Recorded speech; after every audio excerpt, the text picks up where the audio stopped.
Greetings, cultists. Tonight we are role-playing in the world of Eschaton using the 5e system. Our setting is a dark fantasy world that stands on the brink of Armageddon. The realm of the Western Marches is dominated by various religious cults, locked in a desperate struggle to earn the favor of the Dark God. Our players are agents of a mercenary company called the Band of the Rat, who have been employed by an artificer cult to investigate an omen in the south. The party has traveled weeks towards the Rack Coast from the Citadel, avoiding major roads in favor of skipping by any potential conflict on the road. The Inquisitor's crusade has a foothold in this region, and the last thing they want is to see the vision of their pyres. The travel is slow going, heavy rain has become a deluge, fields and roads have been swept into the swelling rivers that have burst their banks. A ghostly veil of ashen rain conceals the landscape during the day, transitioning to cold black curtains by night. The landscape of the region is characterized by jagged basalt hills and scattered rock formations. The stony ground is desolate, save for tallow lichens and moss that covers the landscape like a thick rug. As the party travels towards their destination, the open ground has given way to mixed forest of oak, alden, birch, and yew, barren for the season and blighted with some parasite which serves only to deepen the deathly complexion of the landscape. To make the situation more uncomfortable, several times over the past week of travel, the earth has quaked and swelled beneath them, knocking them off their feet into the mud and rivulets of rain. Beyond their field of view, the sound of the crack and groan of the injured land echoing through the rocks. Our cast today consists of Ector, an old soldier turned sellsword, survival and coin, the only lords he'll swear to by now, played by James. Anklar is a scholar of the Great Schism and the Sundering of the Six, played by Petrus.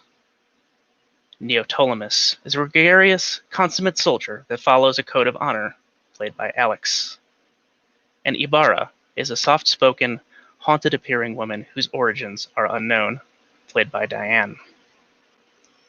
Traveling with the party are two other sellswords, Salt, a thin scout with gray hair, dark clothing, and a shadowy demeanor, as well as Fira, a soldier with a heavy crossbow slung beneath her mud-stained cloak.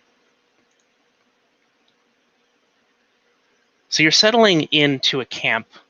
The sun has set, though it's difficult to tell based on just the weather clouding the time of day. And you are at a decaying shrine set in a small grove of oak trees. It is a foundation of stone, and someone in the past has hung a mud-spattered jute fabric panel over the open ceiling. It is hanging loosely in the wind. Rivulets of water are pooling at your feet, and Fira is going about creating a fire.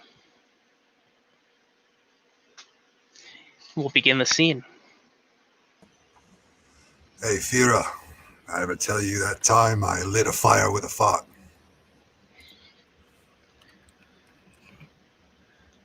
You have, and I can say that I'm sick of hearing about it.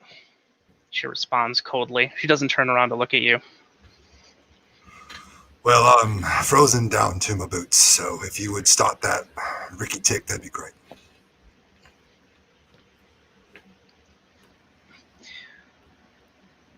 So at this point, the rain kicks up suddenly, and the jute cloth that is covering the interior of this shrine just breaks free.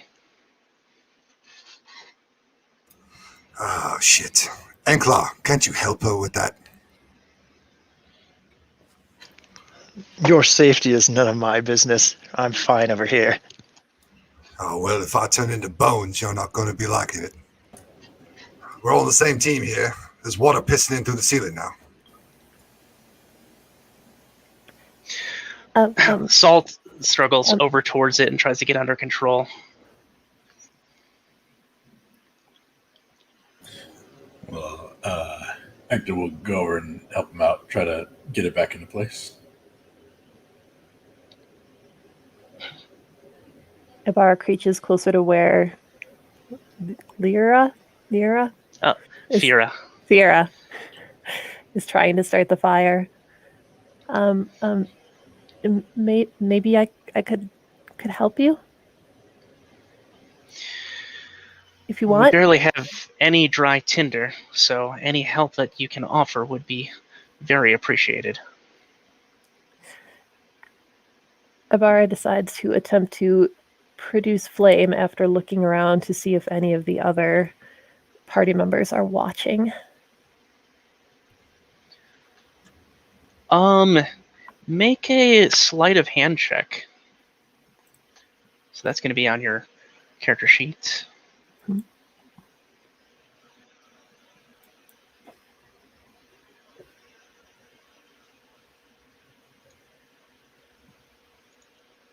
11. 2 11s. The characters are fairly distracted, and with the rain pouring in, you manage to sneak the flame out of your palm, and it enters the soggen wood, and it ignites suddenly. Ibarra You puts wonder one if- finger to her lips and looks at Vera. Yeah, Fira glances at you and holds eye contact for a moment, and then looks away. That works for me. Holy hell, that's what I'm talking about. Neo comes up real close and warms his hands on the fire. Everyone is just drenched from head to toe. Your wax-treated traveling cloaks barely doing anything to keep out the cold at this point. Your breath hangs in the air. Salt walks up behind Anklar. Says, "So where are we going exactly? You want to fill us in?" There's an old building to the south, and that's all I can really say. Not much is known about it. We've been sent there by the artificers, and they didn't care to divulge any more to us. Of course they didn't. It's all secrets with the cults. It's all secrets to all of us. This lore is ancient. Not much is known. We're trying to uncover what we can before the days end upon us. Well, with the earth quaking beneath our boots as we travel further south, that seems like an omen of the Dark One to me. It's entirely possible. Not much is known. Like I said, we're still all digging for truth here. Woman of the Dark One indeed, hail. How long have you lot been mercenaries working for the cults?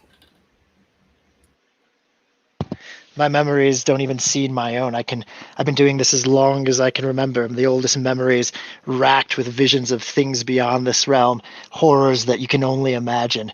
But what we see here is not but a shade of what lurks beyond. You're fucking scary, you are. It's a bunch of hocus pocus, if you ask me. And Hector, addressing Neo directly, was long enough. Longer than you.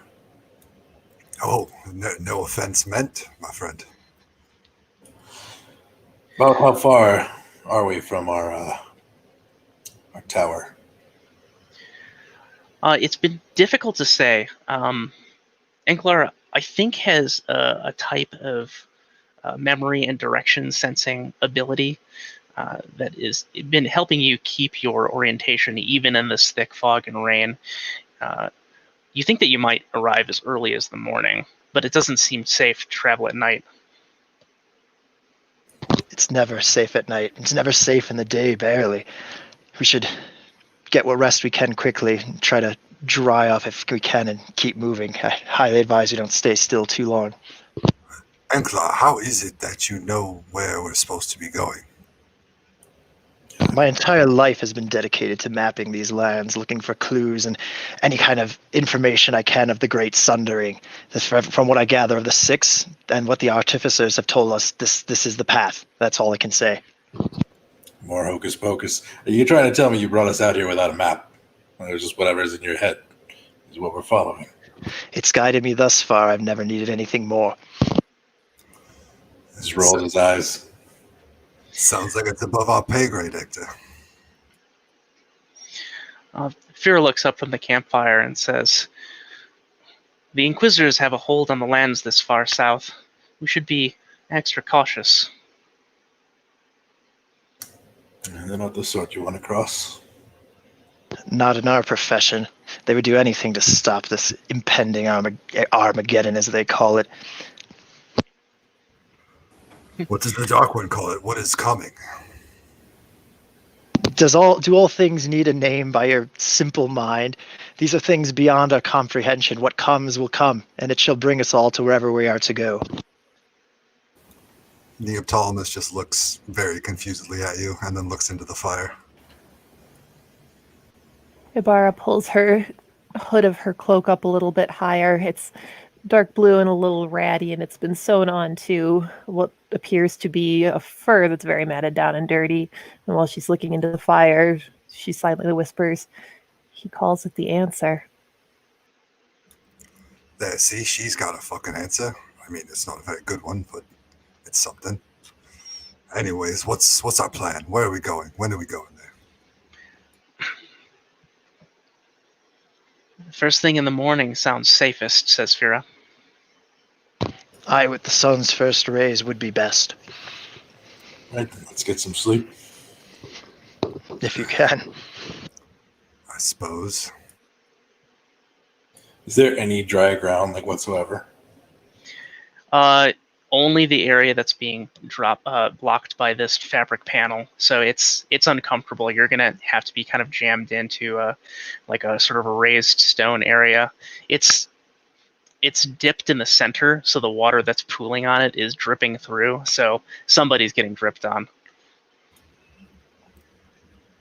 Hector will go stake a claim to a spot that is not getting dripped on as good as he can. Despite the grim physical conditions, my character looks completely phased. There's just a burnt look in his eyes, as if the things that he's seen could make this pale in comparison to anything that he could imagine. Neo's going to take his pack out. He's going to try to make it as soft as possible by loading it up with change of clothes if he has anything. And he's going to try to just lay down next to the fire. And if there's pieces of wood coming out of the fire on top of him, all the better. All right, so you're all starting to settle in. Salt is leaning up on the entrance of the shrine, so this is a timber construction and looking out towards the darkness. He says, "I'll take the first watch. Who wants to get woken up second?" You can wake me for the next. I'll take after that. I doubt I'll be getting any sleep, so I'm available whenever you need me. Ibarra just pulls her cloak tighter around herself and curls up in a fetal position near the fire and doesn't say anything.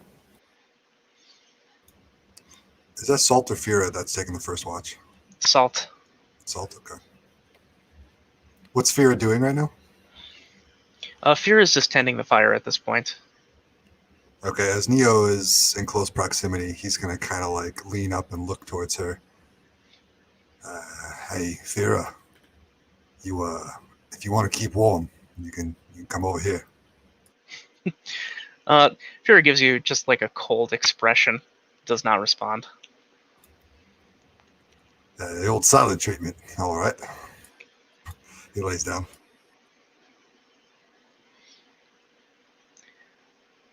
So, night has fallen at this point. The rain is continuous.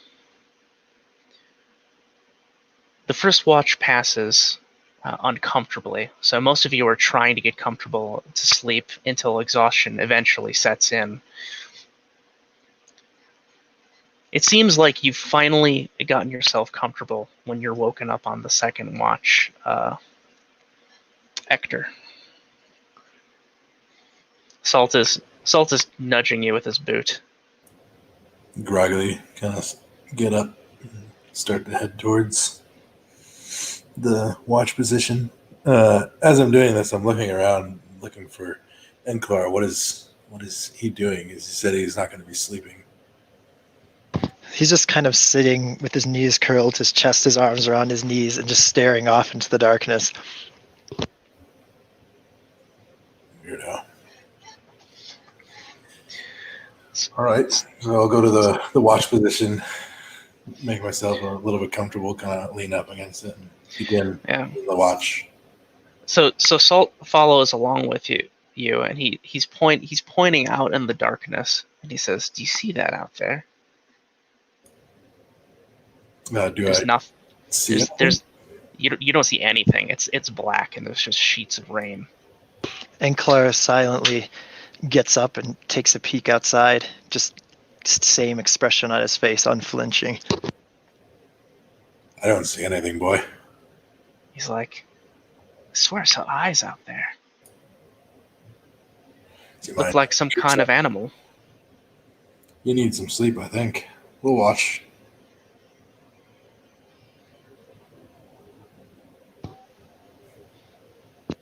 Oh, you're taking a look around. You're going out into the darkness. Yes, and Clara, yes, he goes out and peers into the darkness, cold gaze. Now you don't have. Are you picking up like a log from the fire or anything like that? You can't see. It's pitch black out there. So anything you're going to see is going to be illuminated by the fire behind you.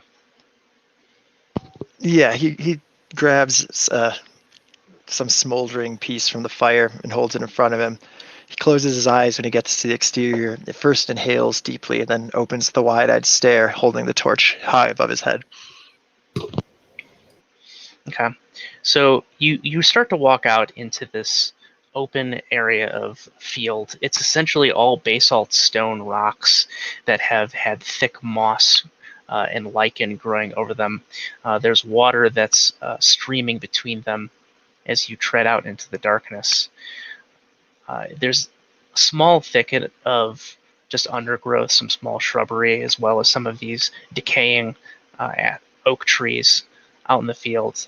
And you see what looks like eyes of an animal near the tree. It's bobbing around. It's being reflected by the smoldering firelight.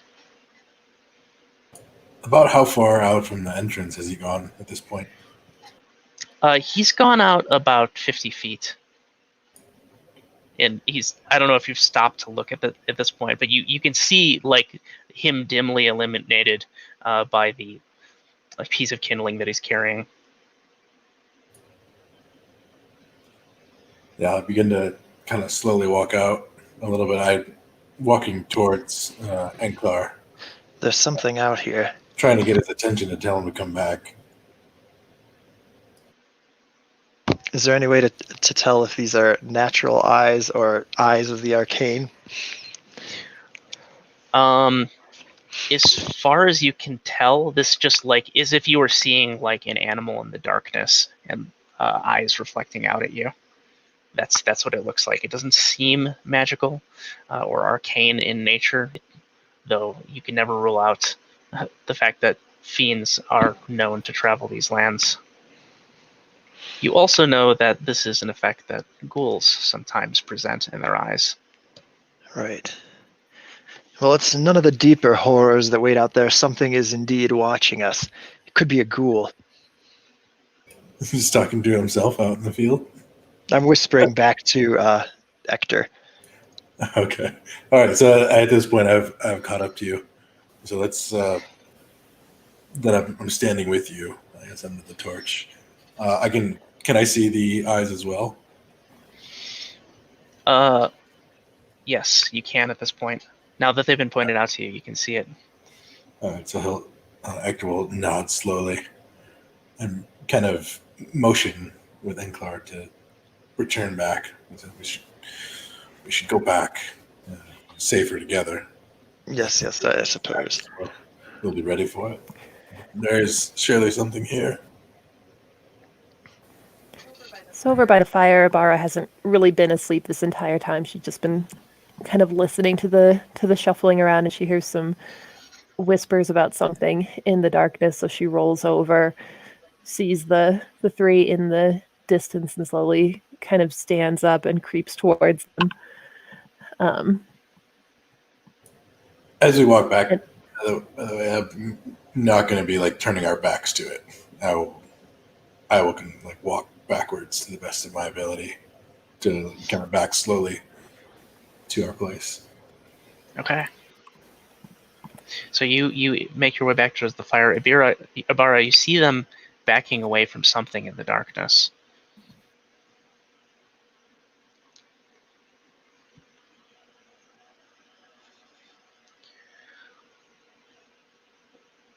All right. Neo is past the F out right now. Okay. Ibarra, Eve, you have like a sudden like flash in your vision, and the landscape around you illuminates. Everything gets a little bit brighter. It's like there's more light. A dim twilight is the appearance of the landscape. Out ahead of you, in the darkness, like beyond the vision of the others, you actually see there is a deer that is limping around the base of the tree. As far as you can tell, it looks injured or sick. Oh no, the poor creature. She starts to cautiously approach it. I wouldn't get too invested in that. Yeah, you all can't see what she's seeing right now. She's using the ability to see out into the darkness, so like you're just seeing her get closer. I wouldn't venture out there if I were you. Yeah. Just come back. As they're saying that, you see two other deer approaching from the thicket of trees towards the first. The first deer has a look of fear, like in its eyes. It's looking around, but it seems like it can't move. Like it falls down onto one knee.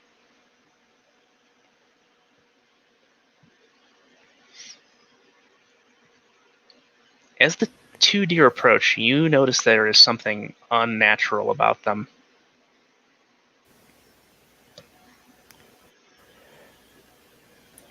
Wait, they're approaching us now. The deer are coming.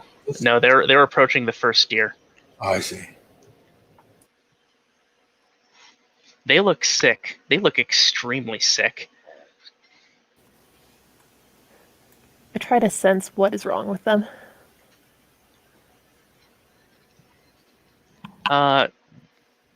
What you should do is make a medical roll.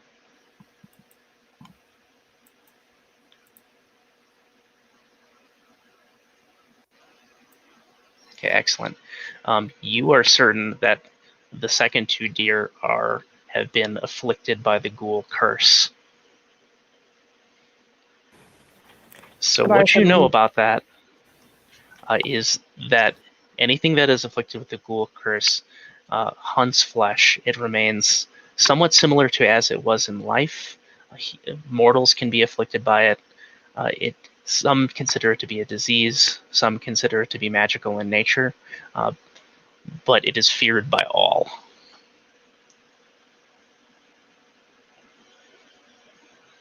What do you see out there?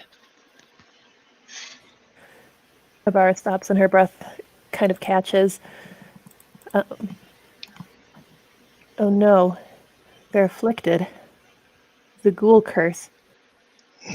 Ghouls. There are three of them, but one is injured and the others. Oh, Dark One, no. Yeah. The two deer descend on the first, and you lose sight of the first deer. Sort of like falls below the underbrush, and it just looks like the deer are grazing now. Better the deer than us. We should get back and watch ourselves. There's a couple here. There's more things here, I'd venture. Best to avoid the horrors of the ghoul's curse.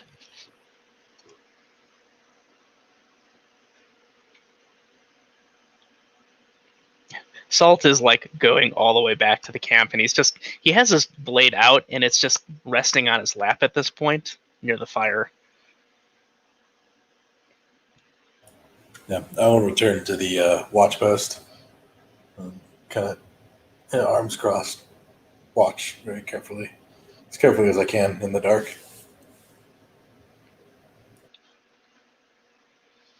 Okay. Is there anything else the party would like to do in this time?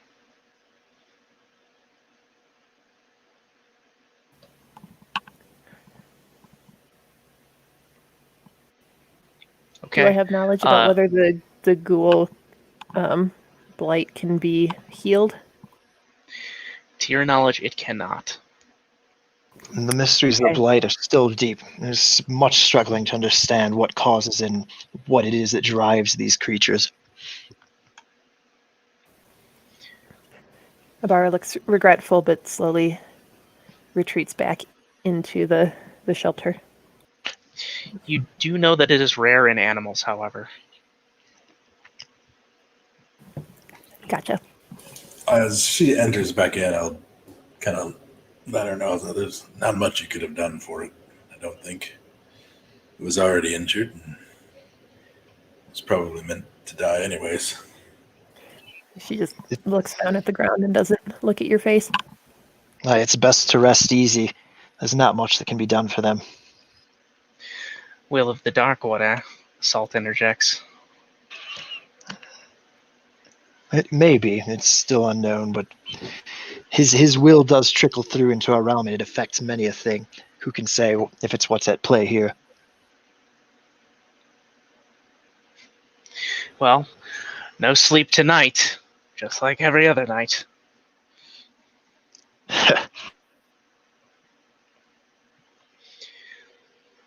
All right, so unless there's anything else, part of the group gets a very, very restless sleep, if possible. Salt decides to stay up. He's genuinely disturbed by things. Morning comes. Go ahead, sorry. Abara, instead of lying down, goes and kind of sits with her back against the wall and hugs her knees to herself for the rest of the night. It isn't comfortable, but it's as good as you've got. Morning comes with a gray light. The rain continues. Everything seems to be just sopping wet. Some of it just like completely like drenching your sleeping gear. This wasn't the best shelter, but you're hoping that at least this will be the last day of travel on the road. It's been 2 days since the last tremors, so you have this feeling of anticipation, like perhaps another one is coming.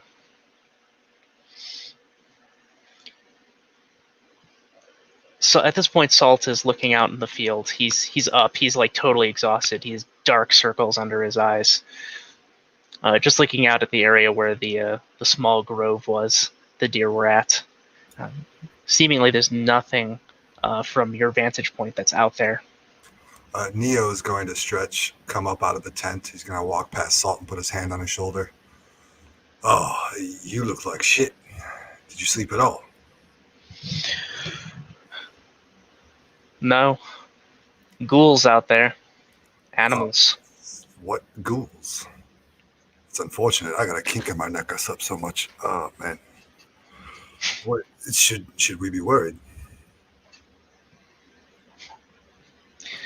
I don't know. Should we? One should always be worried when interfering with the ways the Dark Ones will. And Clark, don't sneak up on me, please. You oaf, I was right here the whole time. Keep your head keen, boy. Do you breathe all the time? I can't hear you when you're coming up. Anyways, you scared the shit out of me. Well, there's scarier things out there than I assure you. You just stay here. I'm going to go walk around. Be careful. In the light of day, I'd like to go check out where we saw the grazing happening in the evening. I will follow you. Yeah. Yeah, Neo's going in the same territory. I'll go fully armed, by the way, expecting. I'm going more with a sense of inquisitiveness rather than looking for danger. As Neo approaches the territory we're talking about, he's going to turn on Divine Sense, and he's going to be looking around for anything coming up as a fiend. Okay. You activate that ability. You do not sense anything around you. You have a general sense of unease, like there's something in the air here, but nothing is like there's no entity present. Is that strange to me? That I feel nothing?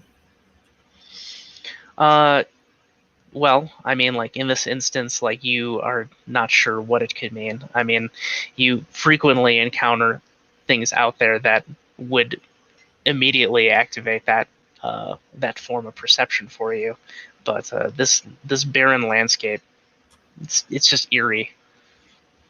Okay, Neo's going to keep that to himself. It's only for a moment that he uses it, and then it goes away. So he's then going to kneel over the site of what the others have been talking about. What does he see? Is there like a devastated animal carcass, or is it like picked clean, or what is there? So who's going up? It Who sounds else like is there? Neo, Hector, I'm up there.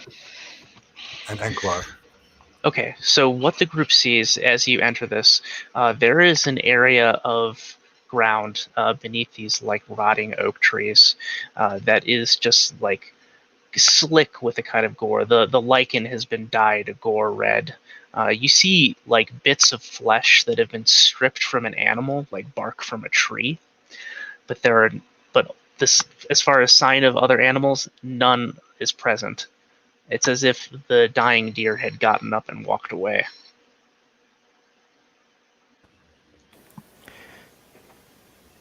What are Sultan and Thea doing right now? They are sitting by the fire. They're actually whispering to each other. Ibarra looks at them and then back to the party of three. She tries to inconspicuously inch a little bit closer to those two to see if she can hear what they're whispering about, although she's pulled to go and join the rest of the party. Okay, what I want you to do is I want you to make a stealth check.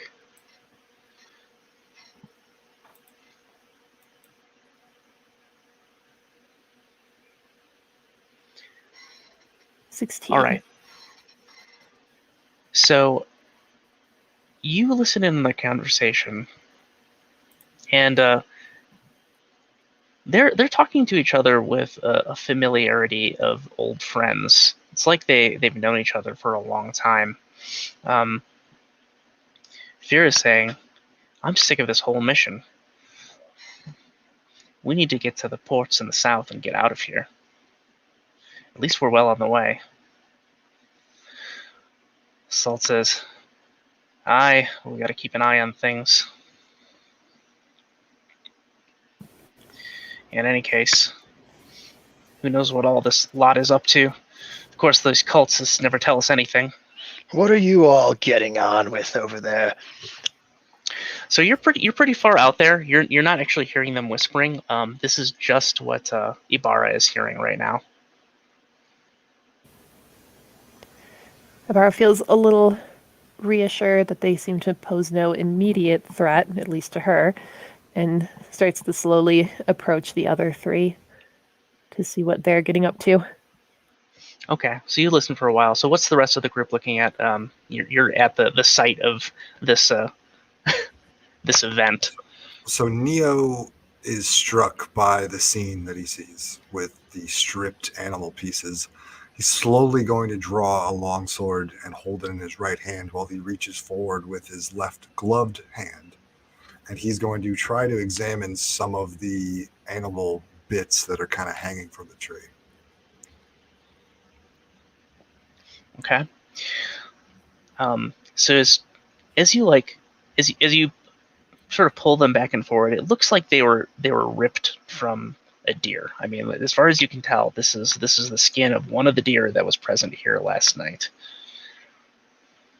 Well, this isn't too bad when his will is concerned. With these ley lines running everywhere after the Great Schism, it drives all these creatures to madness. I've seen far worse. It's just a dead animal. Is there a trail leading away? Can I look for a trail? Yes, absolutely. Let's see, what kind of roll would that be? I think an investigation check or survival, whichever's better for you.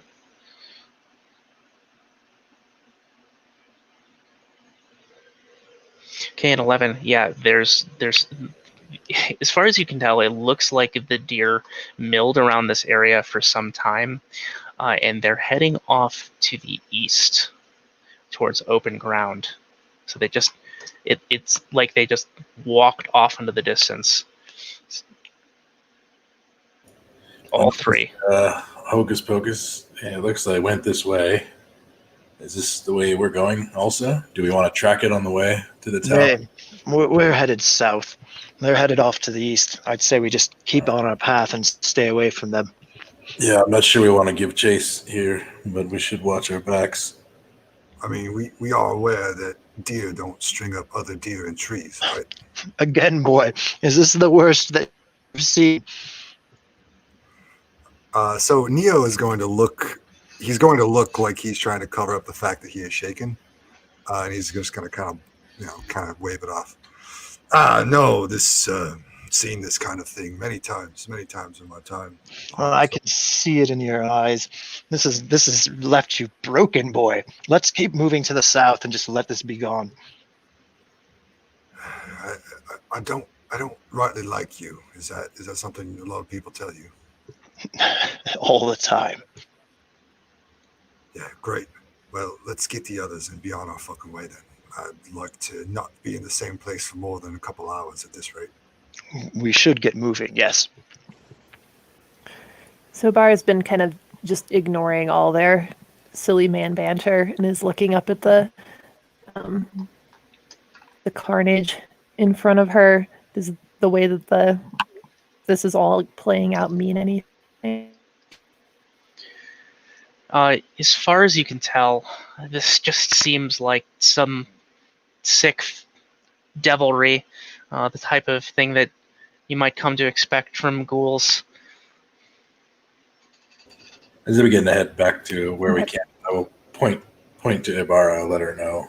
I went that way. I can't tell quite how many, but there's no body here.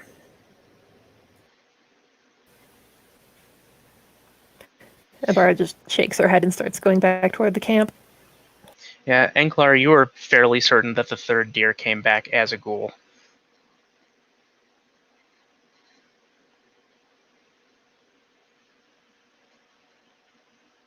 He'll resolve Anklar. He's just digging through his memory and trying to investigate without being noticed what he sees here.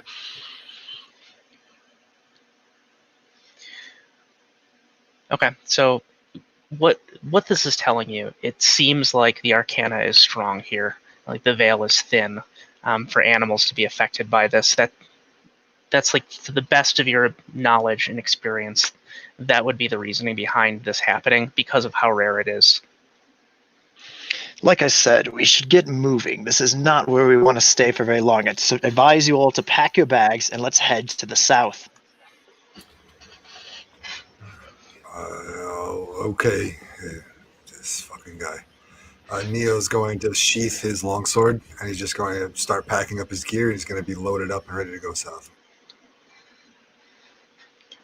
Okay, Fira and Salt have packed their gear as well. They're ready to go.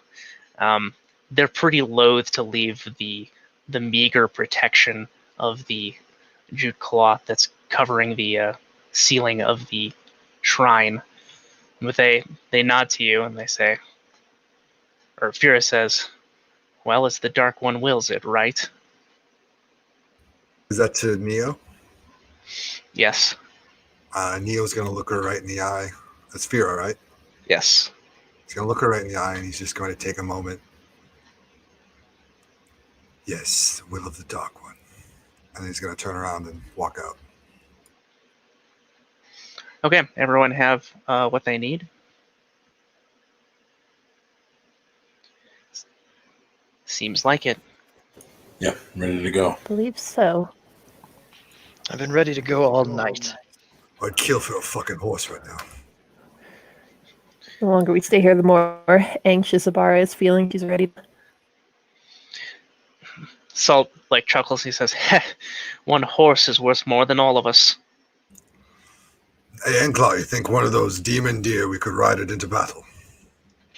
At your size and stature, it may be possible if you're willing to risk it. Navarro looks very startled by the suggestion. Who think knows I'll- to where it would carry you, though? There are many places beyond I the think I'll kingdom keep ahead. a lasso ready just in case. And he pats his pack. As you pat your pack, make a perception check. Ruh-roh.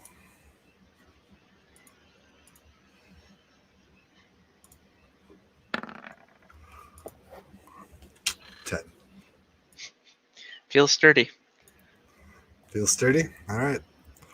Well, my pack's ready. It's never been broken, never will be broken.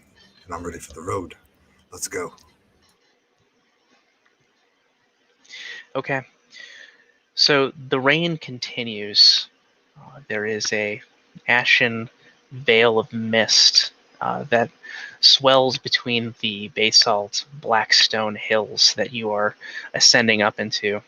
The elevation is increasing at this point, so it's more uncomfortable than it has been for the whole of the trip. The slight incline is enough to exhaust you on the way up. You see the center of the path is something of a stream with no cares of keeping that path intact.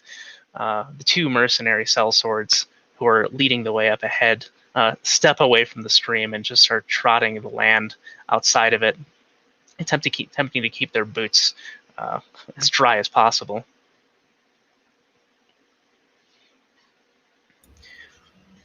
You travel for nearly 2 hours in these conditions, and then you feel it.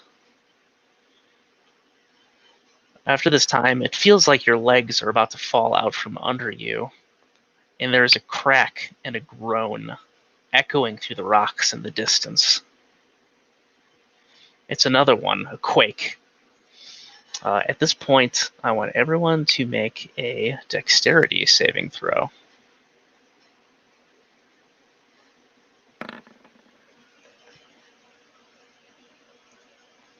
So anyone who doesn't make it above a 15 is going to lose their balance and slam into the rock path.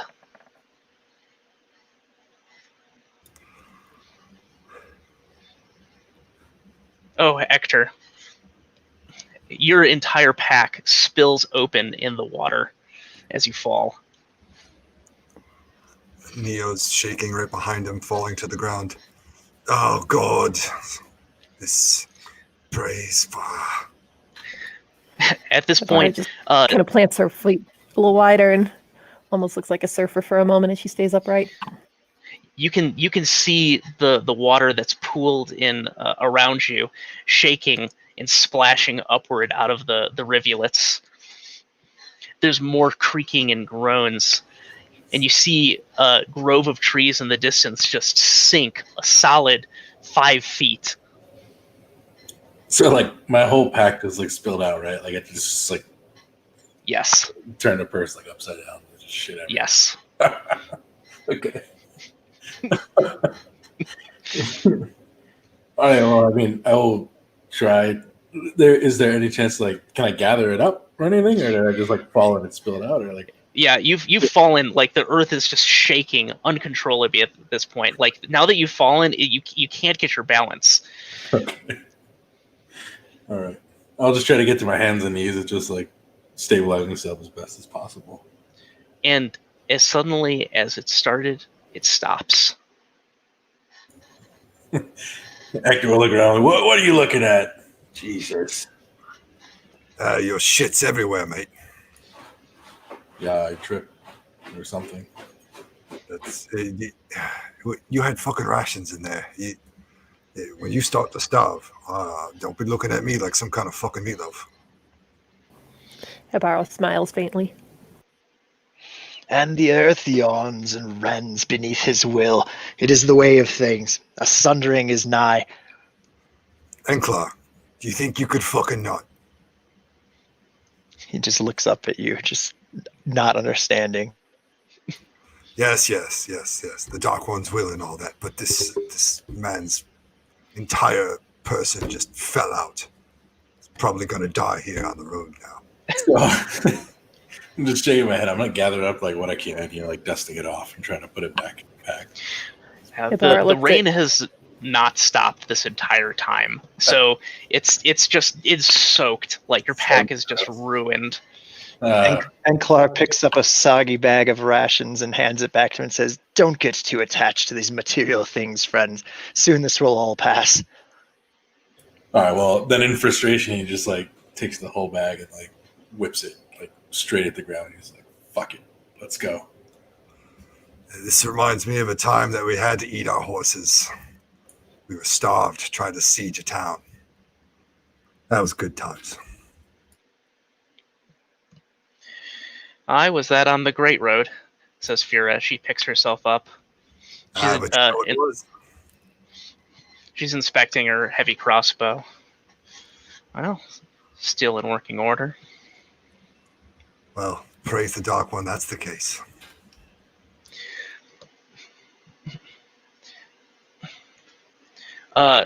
You look over at Salt, and he hasn't moved. Boy, Salt, wake up. It's time to move on. And I'm going to walk up to him and try to put my hand on his shoulder. You put your hand on his shoulder, and you realize the puddle beneath him is blood. You seem to have sprung a leak. Salt, you okay? I'm going to try to shake him. There is no response. Ibarra is suddenly alarmed and leaps into action, running over to Salt's side. And attempts to determine what's wrong with him. Okay. Make a medicine check. Is he still upright, or is he like on his knees, or what? He's laying face down. Oh shit. Don't weep for him. He moves to the great beyond. The fires of the ether shall reclaim what they have wrought. Anklar, for fuck's sake, 1 minute. He seems to be breathing, but shallowly. You cannot tell the source of the injury. It seems like it might have been a crack on the head, though. Well, he won't need these in the great beyond, and Hector begins to like take his pack like off of him. Ankar squats down beside his body and just kind of prods at him, just holding his head as if it were a stone, just turning it roughly, looking for any abrasions or wounds. Ibarra continues to look very alarmed by this. She's kind of shaking a little bit. I don't know what happened to him. He was fine. What happened? Neo is going to unglove his right hand, and he's going to place it on the back of his neck, and he's going to attempt to use lay on hands and put 2 hit points into him. So the brute does have some use. Don't worry yourself with my uses. Ibarra looks at Neo very surprised. Does anything happen? Yeah, there is. You see his body shake suddenly, and there's a gasp of breath. He spits out blood and a couple teeth. Oh, there's a good lad. Wake up. Oh, welcome back, friend. Now, even the creepy one's ready that you're awake. He was ready to write a eulogy for you. Wake up, get your face out of the mud. And Carter just kind of lets go of his head after finishing examining, now that he's moving again. Okay, as you let go of his head, it kind of snaps back and he hits the ground and he says, there was nothing beyond. I didn't see anything. Then perhaps you are not one of his. Ibarra sort of shakes her head and appears to regain her composure. Does he appear to still be wounded? He's wounded. Okay. Definitely. I'm going to attempt to cast Cure Wounds. Okay. Go ahead and do that. You should have a dice roll. As he's coming to as well. 1d8 plus spellcasting.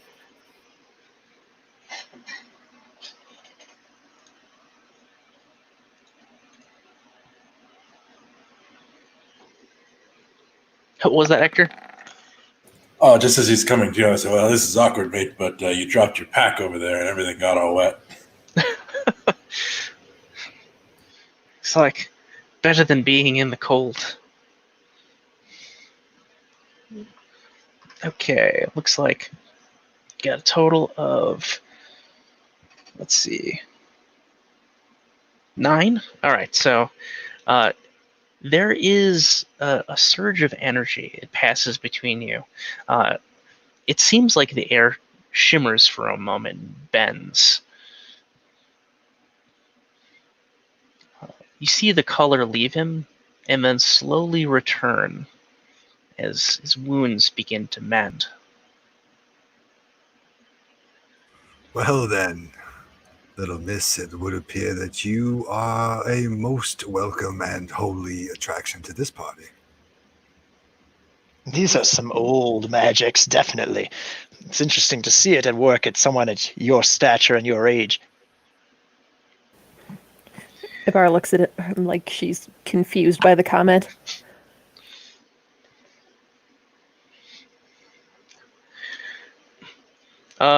So Fura says, well, this is a lot more than we bargained for. It's not clear what her comment means. So Neo's gonna try to shake Salt. Is he able to get up on his own power? Yeah, he gets up. He's clearly exhausted from last night, though. He gets up and he's just looking around, staring off into the mist. Says, I better watch my step. Need a new pair of boots. We need you tip top. And Neo's gonna clap his shoulder one more time, put his glove back on, and begin walking at the head of the train towards the south. He takes his bag back from Hector. Says, thanks.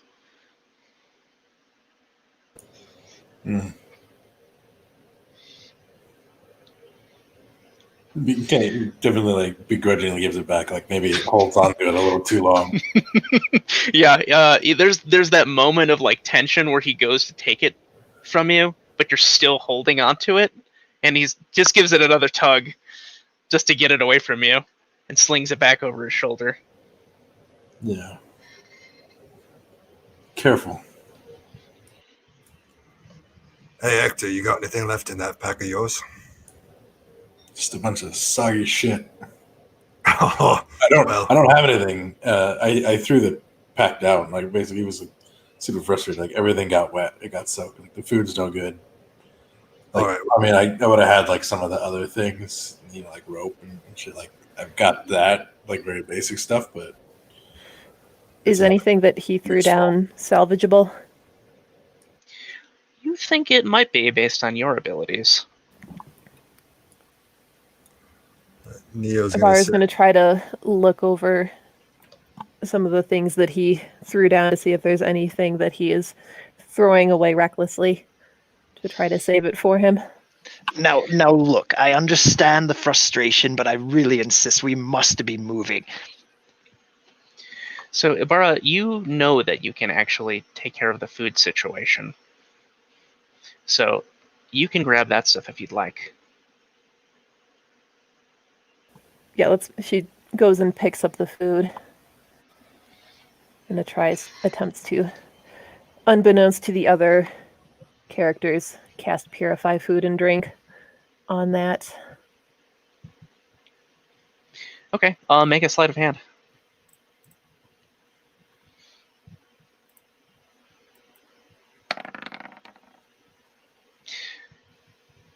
Let's have this be a contested roll. Hector, if you want to make a perception check, since it's your stuff and no one else seems to care about it. Ooh, you do notice that it seems like some form of witchcraft is occurring. However, the spell goes off in effect, and you see the food look more pure and filling and nutritious than it ever has. I'll take note of it, but I'm not going to say anything. I'm just watching closely. Truly mystifying. This is old magic you use here. Has Anklar seen that? Oh, no, Hanklar, you don't see that, I'm afraid. Bar is very stealthy. Neil's like, Enkla, look at this. And he pulls out like a shiny half of mirror and he starts going, ooh.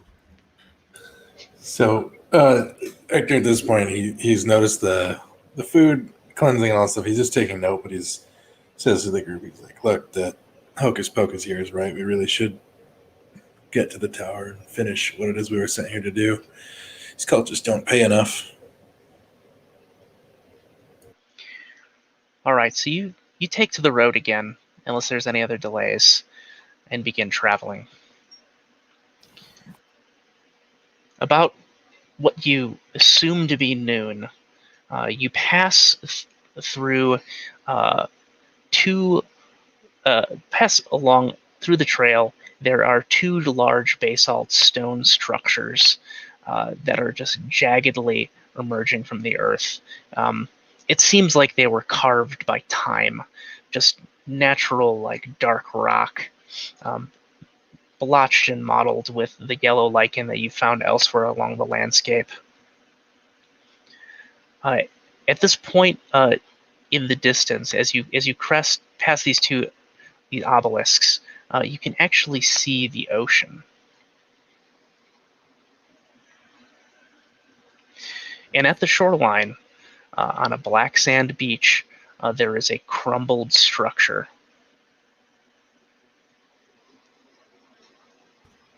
Hey, Enkla, should we go take a look? And Claire, you know that to be the location that is the monastery that you're heading towards. Why else would we be here? Let's go. Let's make haste. Oh, so you're going to lead the way then? Yeah. That's fine, you oaf. Ah, yes. Hope your bones don't clack while you're coming up on them. Ibarra doesn't even seem to notice the structure until they start moving toward it. She's perplexed by the ocean. She's never seen it before. So it's storming out there. There's heavy waves moving against the land, and one of the things you're noticing as you're descending from the elevation that you're at is that there are large pools of water deeper inland than you would expect to ever see. It seems strange that lakes be this far inland, away from the coast, at much higher elevation.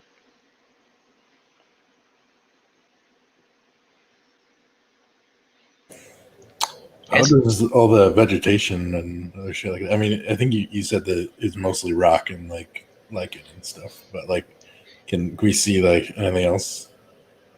Yes, so as you're looking around, you notice that the trees and vegetation here have been flattened.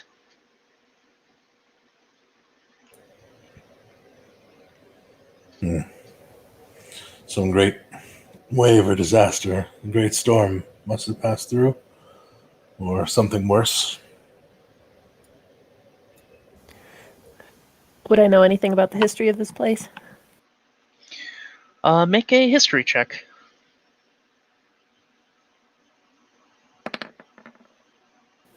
Probably not much.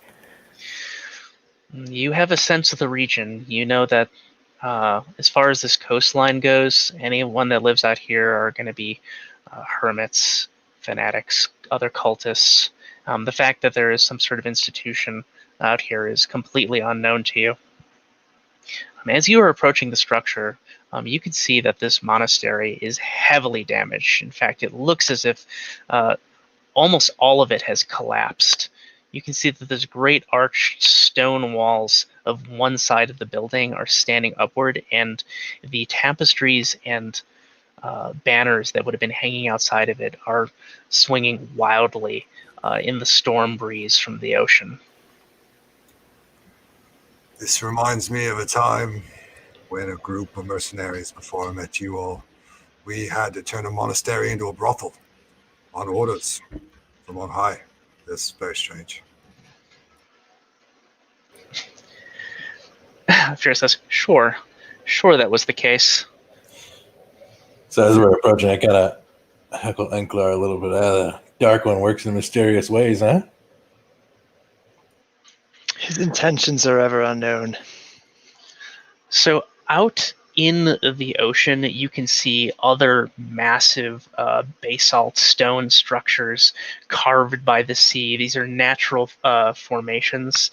It gives the impression of teeth or spears sticking up out of the water.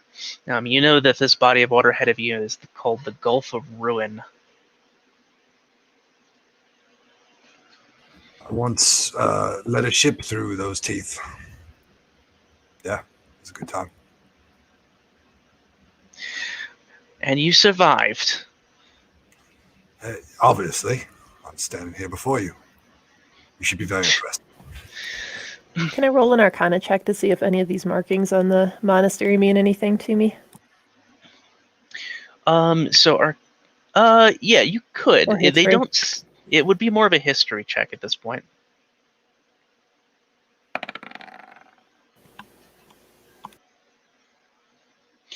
Okay, so roll a 14 there. You recognize that this is perhaps a different artificer cult, based on your dealings with your present employers. That it is another group that dabbles in relics.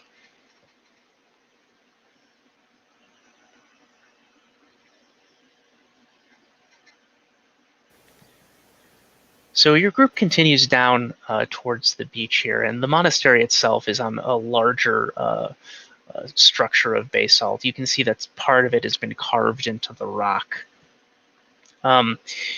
You're passing by some of these elevated areas of water and flattened trees, and you're seeing dead fish, crustaceans, like larger sea life has just been washed up far up onto the shore. This is rather unnatural placement for all this, don't you think? Forest woman, what do you think about all this?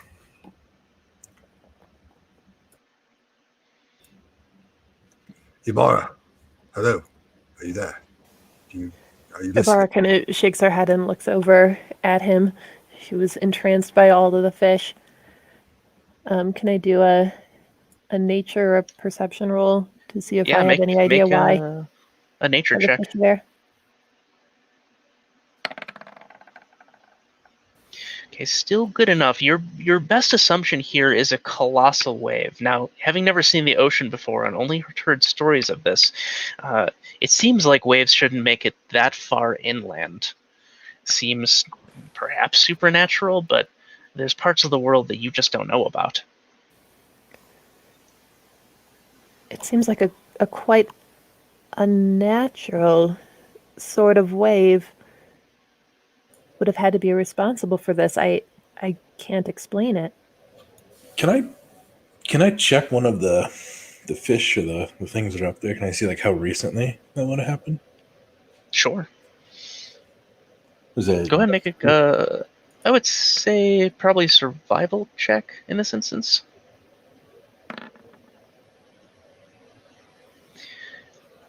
Seems like it's possible that it happened within the day.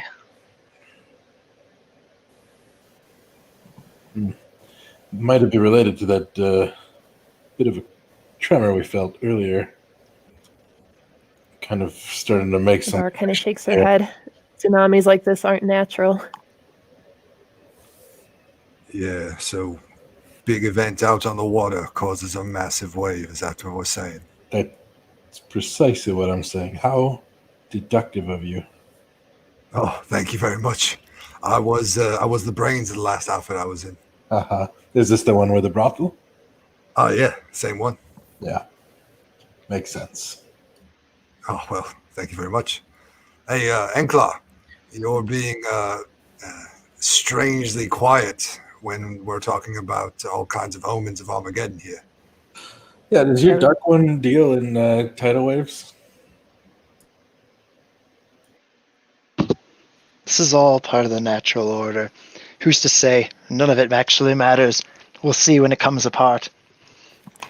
Do I know if Just answer. there's anything about omens of the Armageddon and colossal waves and tsunamis? As far as you can tell, this seems like it could be a portent of the end, for as few stories of this as there are.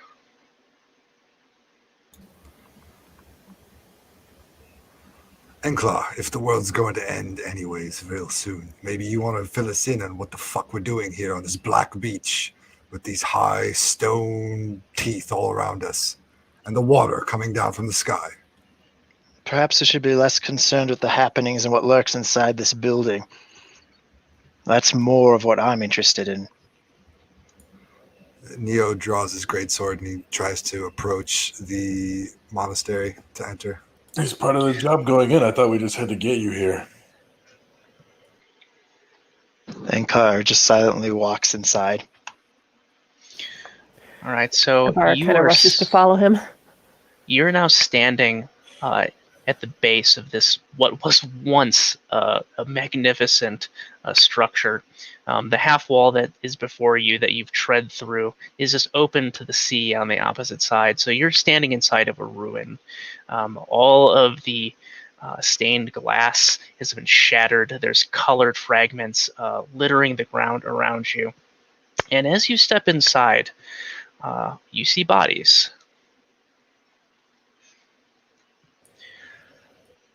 So Just both Neo and Enclaw are seeing this at the same time? yes, Anibara, who's rushing up behind, as you go in, you see a variety of corpses in this space. Looks like some kind of, at first glance, it looks like a mercenary company, but amongst them you see cultists with yellow robes and capes. And recognize the yellow robes and cloaks as being meaningful. You go ahead and, let's see, make another history check.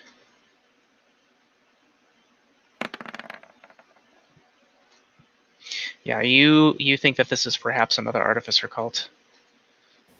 Kind of Like all of that's starting to track. grinds to a halt and puts her hands in front of her face. Is it obvious what happened to them? Like as far as what caused them to So are they injured? The one closest to you, there it looks like there's a mercenary on the ground. It looks as if they're waterlogged. But you look a little bit further, and you see a cultist with a sword through them. Do I know anything about this artificer's cult relationship to our employer? You don't know in this case. You know that there's many rival cult factions and in fact internal struggles that happen within them, but you haven't seen any yellow cloaks amongst any of the cultists that you've seen working with the Company of the Rat. Okay. Neo, with his greatsword drawn, both hands, he's going to approach and attempt to look for signs of Inquisition troops anywhere in the area. Okay, make an investigation check.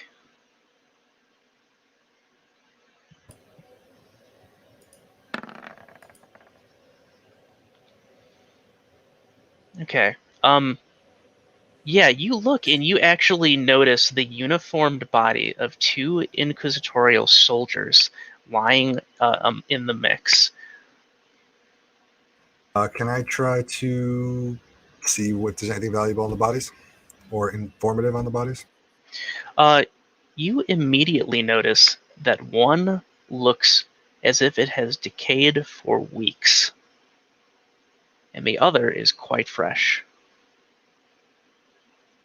I'd like to be very cautious as I approach the fresh one and see if there's anything of value on this person. Okay, so as you lean in towards the body, just as you're reaching your hand towards the belt, you hear a scream in the distance. Everyone hears this.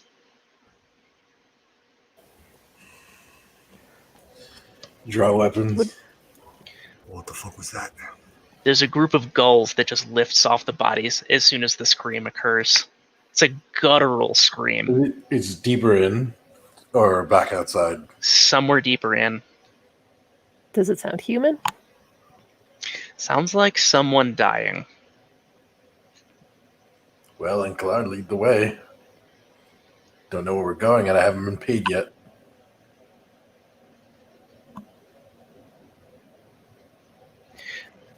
So, Anklar, this place is...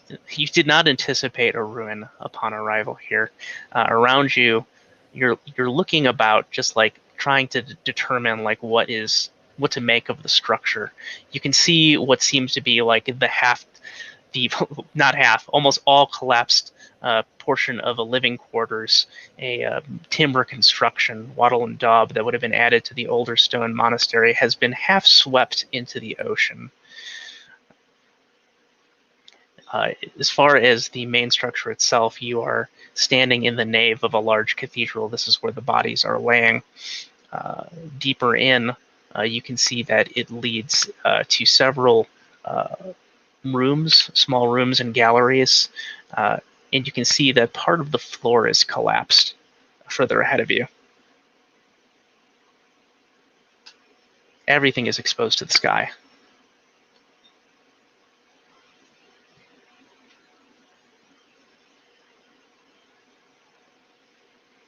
The silence of the net. Neo's going to walk right up to the precipice right next to Enklar. Still got his sword out. He actually paused when the scream happened. He didn't finish investigating the corpses. He rushed forward to see what was going on. Does the gap look jumpable? So the area that's in front of you, like the collapsed floor. Yeah. It looks like it collapses downward. So you could leap over it, but you're starting to wonder if perhaps the sound came from below. Oh, okay. So basically, it's like open sky above. So if he was to jump across, it would just be going up to nothing. Yes. Okay. You'd be in more ruins amongst more bodies. Okay. So there's basically this black just opening below us, and we could go farther down and in. Is that what you're saying? Yeah, you can actually see down there. There's enough gray, like that from the daylight. I mean, there's water pooling down into this open gap, so like it's streaking down the stone, and you notice that there is an amount of blood, same coming from the corpses down into it. You can see several crushed bodies below. So as Neo's kind of looking at the situation, he's gonna bark some orders at Fira and Salt. He's gonna say, "Hey, you two stay up here. Keep a perimeter. Don't let us get caved in when we go down here to explore." Enklar, shall we? We should delve deeper. Well, you know what they say, age before beauty. Indeed. In my previous life as a soldier, you said that a lot of the bodies were like crushed or pulverized. Can I tell if that was like just from, the disaster, like the natural disaster, or is there like something supernatural going on here? It seems like natural disaster at this point. Like the bodies are Okay. Some of the bodies are fresh, but some of them are not. Got it. All right. Well, maybe it's dry down there. Seems unlikely, but let's go anyways. Forge on ahead. Adam, do Fira and Salt look like they're gonna accept my commands? Yeah, they nod grimly and sort of look around at the bodies. They find a spot as far away from those as they can. Okay, so then if Enklar leads the way, Neo is going to be right behind him with his sword drawn.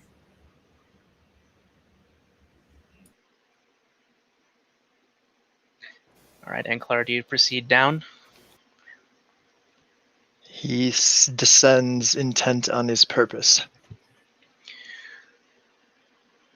So the stone is slippery, but there's enough footholds and handholds to keep your grip as you move downward.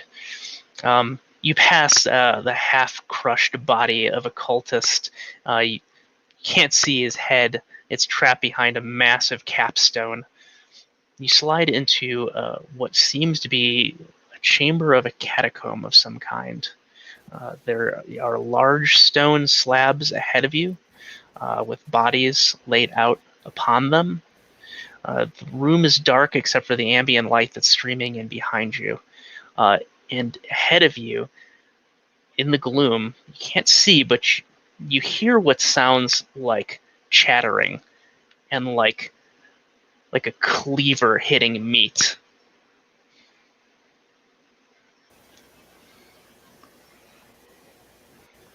Do we all hear this, or just him? Anklar, who is up ahead, experiences this first.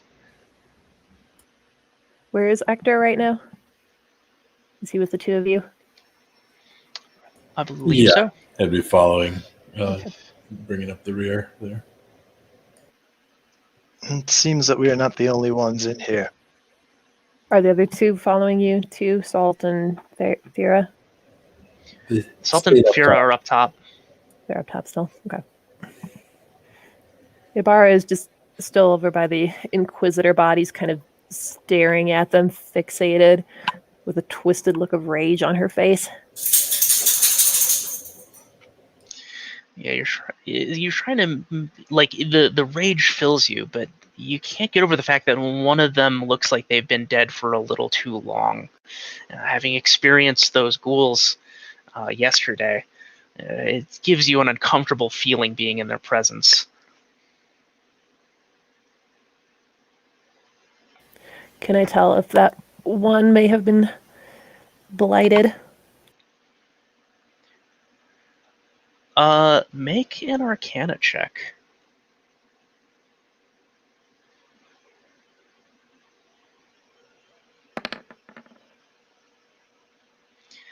It is unclear. It seems like they died and their body was dragged here, as best as you can tell.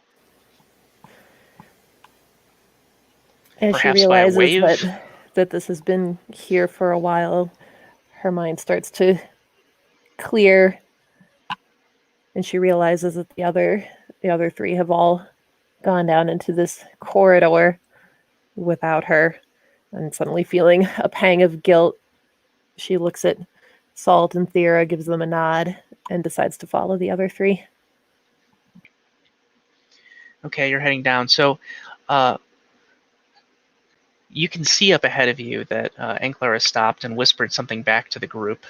As soon as you whisper, Anklar, you hear two strange, low voices speaking in a dialect that you do not understand. Can I hear the whispering, the voices? You have not heard it yet because you're coming up behind them. Gotcha. Did anyone else hear that?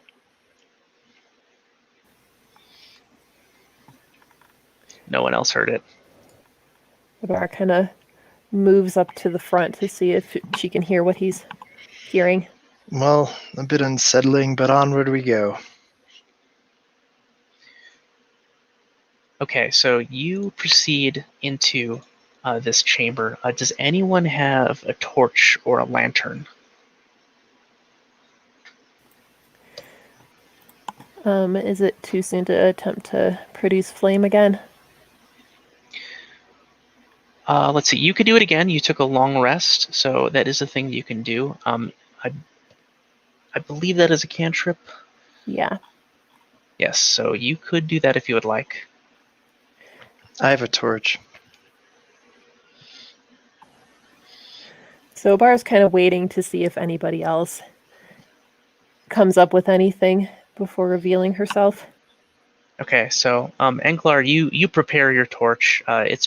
You've got it soaked in oil. You light it very quickly with a flint and tinder, and it illuminates the room around you with amber light. The fire light flickers across the architecture of the room. You can see that you're in some kind of cloister, what was once an arched room with faced stone slabs. It seems like it has been carved from the basalt stone of the foundation of this place, but it has been adorned with various faux pillars and cult iconography, as well as funerary ritual rites. Does any of this mean anything to me? Do I understand or recognize these glyphs and rites? Just homage to the dead. Old scribblings of people obsessed with immortality. As far as you can tell, nothing. Does anyone seem to understand what we are doing down here or what is happening? I would implore us to move on further. We must keep going deeper. Deeper and deeper, he says. All right. What are you so sad to leave behind up above? That reminds me of a story. Yeah, blah, blah, blah. Perhaps not now. Perhaps. But afterwards, I have a story. All right. So as you move deeper into the room, you actually have the sense that this room was perhaps once level, but it is sunken to one side. So there is a pool of water there, and you can see that through that pool of water, there is a grated door. So it's essentially like the type of door that, like a portcullis or gate, that you could open. You could see through it if you get closer, but it is half submerged in water. Neo, did you recognize those men up there, the ones alongside the yellow cloaks? I didn't recognize any of them personally, but I did recognize some inquisitorial chaps dressed in standards. It would have been to the Dark One. It isn't a good sign that the interest has come from both sides of this great schism. Perhaps we should be a little more concerned. Could you do an effort to watch our back? Now we're talking. You should be just a little bit scared. The shit's kind of fucked up. One of the bodies was newer than the other by quite a large margin. I'm just not pleased that they have interest in whatever's transpiring here as well. It's none of their business. Yes, well, agreed. Adam, the portcullis, have we all noticed this? Yeah, you can see that it seems to be the only way out of this room. If there was another way, it's been crushed. So, looking around the room, Neo's going to put his greatsword back into its sheath, and he's going to kind of signal to Enclor for his torch, and he's going to see if he'll give it to him. Well, this one's mine, you brute. Here's another one. He readies another torch for him.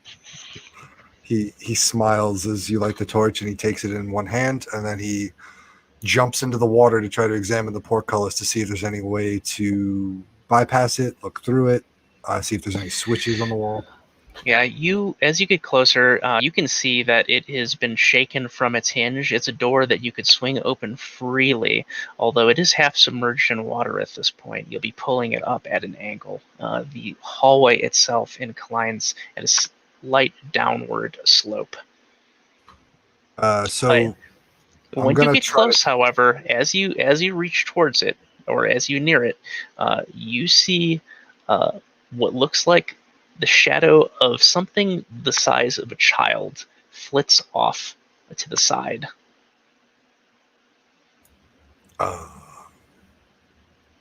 Anybody else see that? Anyone who's close to the door will have noticed it. I certainly saw something move in there. Hello? Is anyone there? Anyone? There is no response. Neo's he's just gonna like pause, like just like trying to stay very still, trying to like not make loud his breathing, and he can hear it, and like he's hearing very particularly every little blip in the water as he's trying to stay very still. And if he waits for a heartbeat, does anything happen, or does it just kind of silence after that? You hear something strange, like creaking of armor or something like that, moving around, shuffling, quick movements. Beyond the portcullis, or Yes, beyond the portcullis. Hold on, save your mortal flesh. I have an idea. I will scurry back to the party and draw my greatsword again.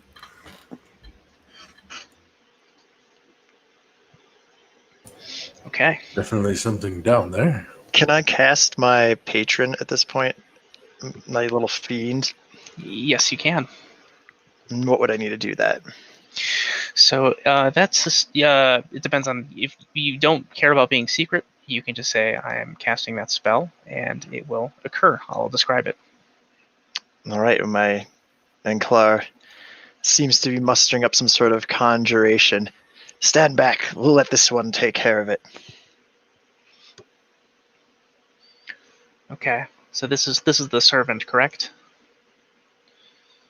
Yeah, it's the otherworldly patron. I was wondering if I could conjure it and send it ahead of us. Let's see.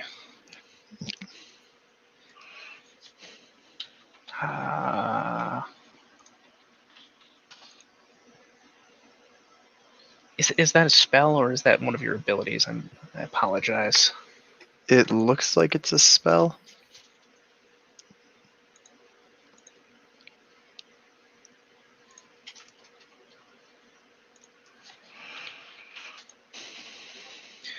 Hold on here. Unseen you. servant.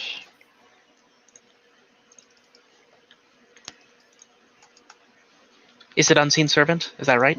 Mm-hmm. Okay, excellent. All right.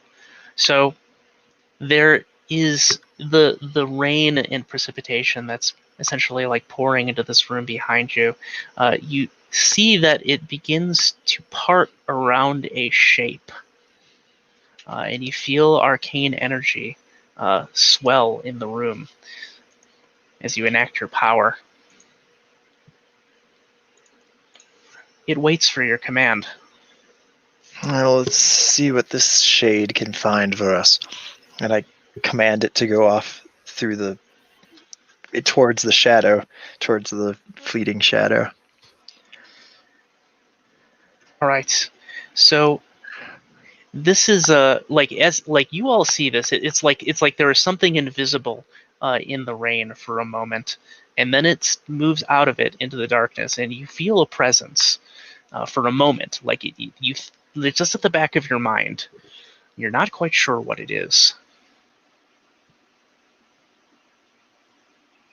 So this is what the Dark One gives to his servants in power, Enclar. And power to some, curse to most. Yes, but you love this, don't I you? don't love many things at all in this world. You see footprints in the water. It's like someone walks into it and then they're gone. We're all safe. What? Ibarra is absolutely fascinated by this. She's kind of fangirling a little bit, just quietly in the corner. Enclar, what are you going to have it do? I'm trying to see if it can agitate whatever's lurking in the shadows over there rather than wasting your flesh. Oh, well, that is appreciated. Have it open that gate if it can. I'm going to send it over to the portcullis to see if it can cause any movement. The presence that we felt briefly there, was that did we get any kind of like, I'm looking for a word like a alignment, but it's like, or a feeling from it, like it was a good or bad feeling, I guess. It felt empty, like it was like a force. Like it was neither a good nor a bad feeling, other than the fact that it was unnatural. Just that it was there. Okay. All right. There's something there that isn't. Makes sense. So the force moves into the water, and it goes, and you see the gated door creak and then move. On the opposite side, you hear like a hissing and shattering, and then you see two shapes in the darkness move across deeper into the hallway. We all see that? You all see that. They are child-sized. One is very oddly shaped for a child with a strange limp. Neo's going to activate Divine Sense when that happens, and he's looking for evil or good. You immediately detect the presence of 3 fiends. Oh, shit. So that And goes these are out to all 60 kind of, feet. 60 feet? Yes. and they're all kind of in the shadows. Yeah, whatever's down there is in the shadows. So he's using a power to sense that, so that you feel them. It's just like just stabs in the darkness, like where they're out ahead of you. As Okay. soon as I feel that, I'm going to grip my greatsword tighter. I'm going to say, "Ready yourselves. There are fiends about. I can feel 3 of them out ahead." Ivara's going to activate dark vision to see if we can see what they are. Okay. So you turn on dark vision. So you activate it. So you gather yourself and pull this arcane energy towards you. And as you close your eyes and open them, the room illuminates in this dim haze. So it's like another light is filling the area around you. And you can see what the others cannot at this point. You're looking 120 feet into the darkness. You can see all the way down to the end of a hallway. It seems to be a gallery which is filled with loculi, which are small niches where corpses would be held in a crypt, stacked bones. And it's slowly declining downward into the water. At the end of the hallway, you can see that there are 3 imps. And one of them is systematically butchering what appears to be a yellow-cloaked cultist. And that cultist has their hands gripped on another gated door, and it looks like they have been essentially flayed from head to foot. Ivara looks alarmed and kind of turns toward the rest of the party. Imps.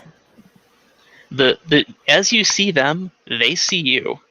They see you in the darkness. Like they're glaring out from strange visored helmets. They have essentially a cobbled together collection of various pieces of armor. They are different shapes and sizes and have different physiologies from each other. One of them has a tail. Each of them is wielding a wicked blade. Can I ready Eldritch Blast? Absolutely. Let's roll initiative. Oh, shit. And they're armed.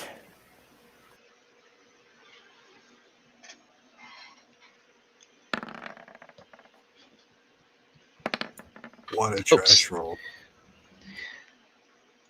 Let's see. Let's get everyone on the chart here. Comes the mechanical part of getting some initiative things set.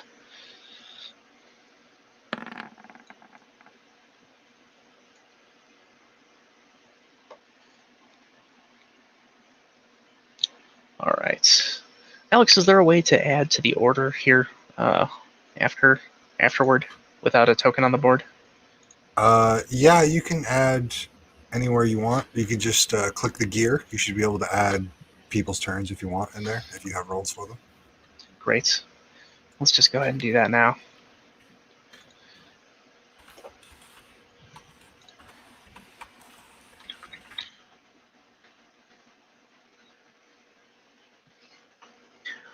While I get this sorted out.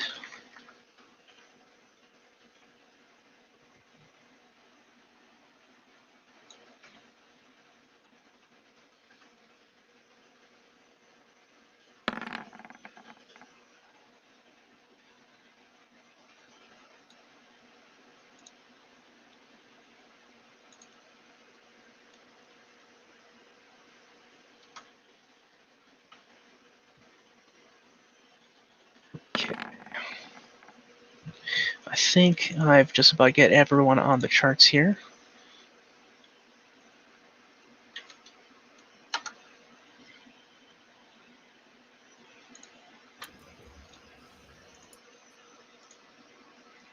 Get these imps in play.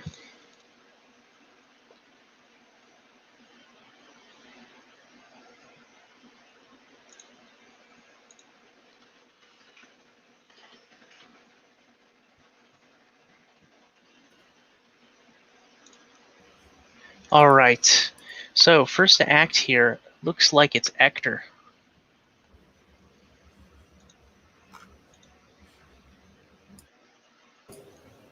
All right, he will move up to the door and kind of wait on the one side of it. So I'm readying an attack action in case anything comes through. So All I'm right. waiting on our side of the door, just kind of for something to come through. I got the shield kind of raised, but out of line of sight of these guys. Okay. You moved to that position, Ibarra. You can see that the imps have made note of that. So you're out of the line of sight from them now, but there is a deadly intelligence in the eyes of these creatures. Var looks at him and looks very worried. They can see you. Good. Let them come. Okay, Ibarra, you're up. Sorry, I gotta get back to my character sheet.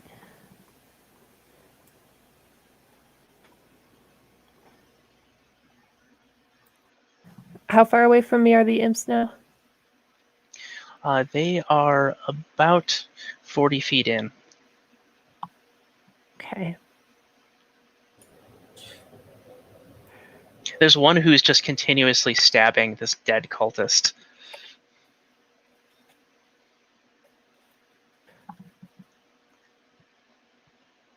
Is it 30 feet away?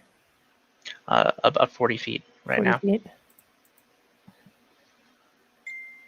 If I attempt to cast Moonbeam, will it hit from here? Yeah, it's 120-foot range. Yes. Can I aim that at the one that's kind of going ham on that corpse? Yes, absolutely. Bring thee into the light, fiend. Right. So, this is a concentration spell, so it's something that you can keep active. It's a silvery beam of pale light, fills that space around the imp. It utterly illuminates the back of the corridor. You can see all three imps are blinded immediately by the light that this is causing. There's hissing and chattering. Now, the one that is in the center of it is engulfed in ghostly flames. Now, it's going to make a Constitution saving throw.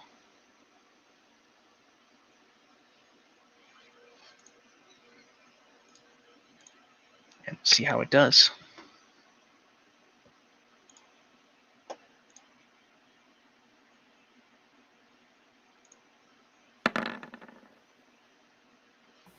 Oof. So that was an 18. It does make its save in this instance, but it's still going to take half damage from your attack. So you're going to roll 2d10, and that is the damage that it'll take. Is that modified by spellcasting ability? That's what I'm checking.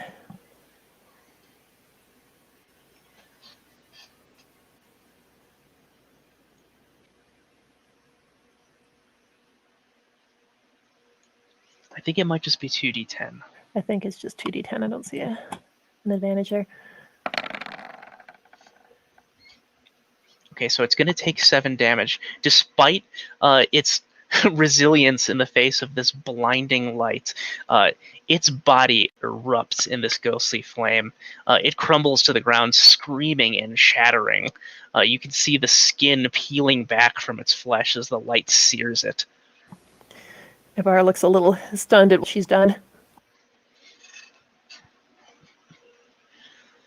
Everyone in the hallway is shocked by the appearance of this light, and you see this this imp fall immediately. Anklar, you are up. Having readied Eldritch Blast, I guess I will attempt to cast that at them.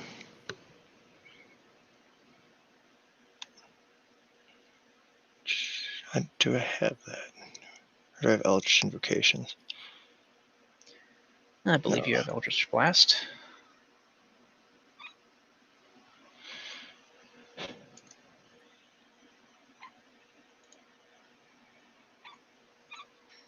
Yeah.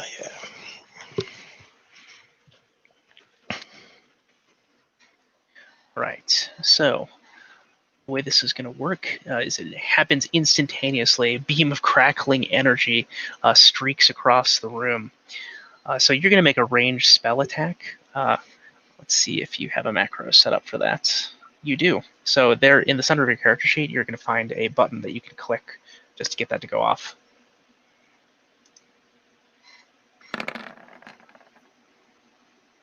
A 22. Excellent. The arcane energy rips across the air, sizzling in the moisture. The attack is going to strike the imp in front of you, one of the closest imps. And this is going to do, looks like 2 force damage in this instance. Just confirming with the other 5e folks here. That's not the damage is not modified by spellcasting ability? It is not. Okay, so the 2 hits it.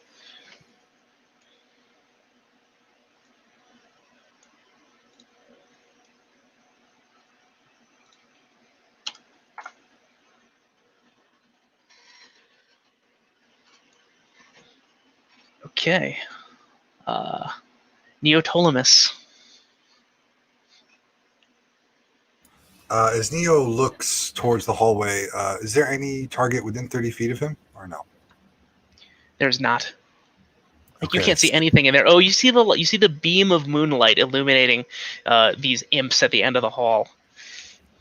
Okay, so I'm going to move 30 feet in. I'm going to ready an attack action with my greatsword. If anything comes within melee distance, I'm going to strike at it with my greatsword. Okay, sounds good.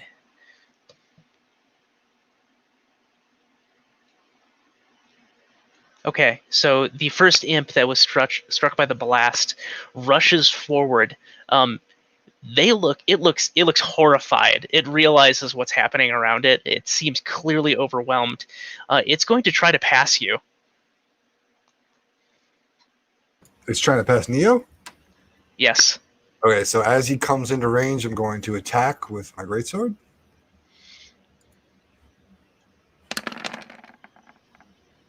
Uh, 14 to hit.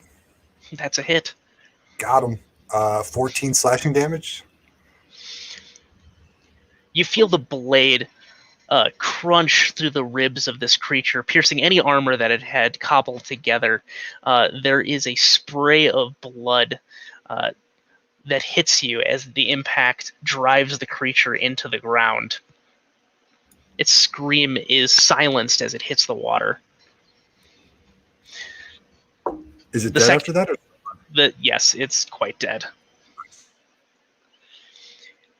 The third imp is going to try to pass you as well. So on that one, I already spent my action that was ready, but I can take an opportunity attack as it goes by. Yes. And since I got my greatsword out, I will do that. 21 to hit. That is a hit. 7 damage dealt.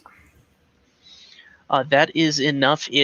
As it trails behind you, you swirl around with the blade that you slew the first imp with, catch it in the back as it's passing, and send its corpse face first into the water. Is it also dead? It is dead. Excellent. Neo has a massive smile on his face as he strikes one creature and then spins around and strikes the other. And they both just are drowned in the water as they're dying. He has a crazed man's look in his eye.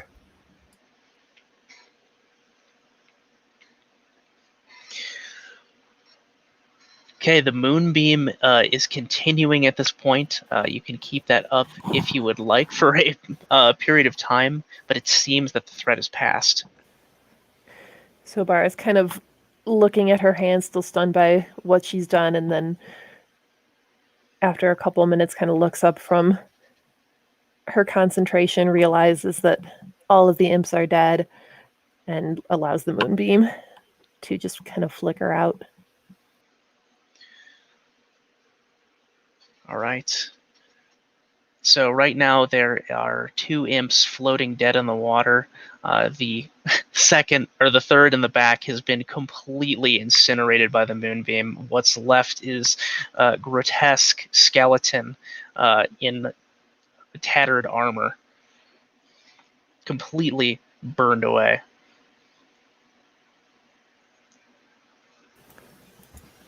Is my night vision still or dark vision still active? It is not, since you switched to the moonbeam. That's what I thought.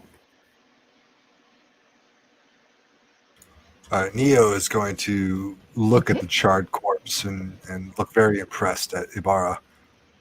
That is some scary old magics you wield. Ibarra still just kind of stunned into silence and can't answer him. The moments where things are kind of illuminated, I think you had said before there was another door behind where the corpse and imp with the cleaver were? Yes. Okay. We could check that one out.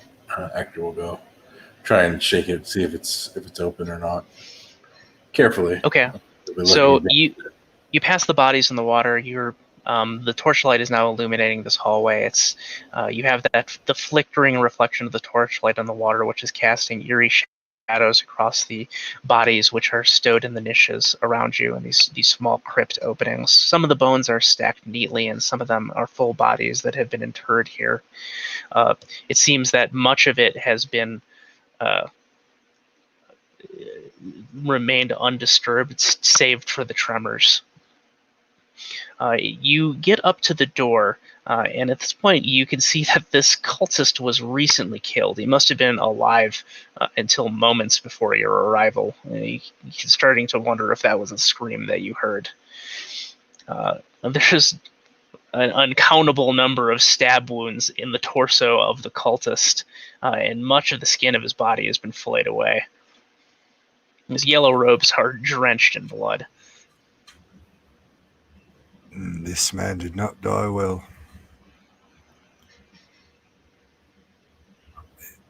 And anyone wish to say a word? Is the door locked?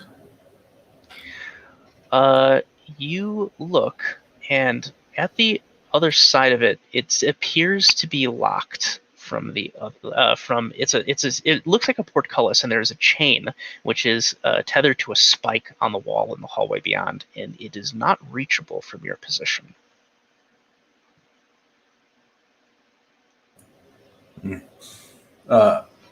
As Neo's asking about saying a word for the dude, I will begin rifling through his robes and pockets, trying to see if there's like a key or like some kind of device that will get us through this door.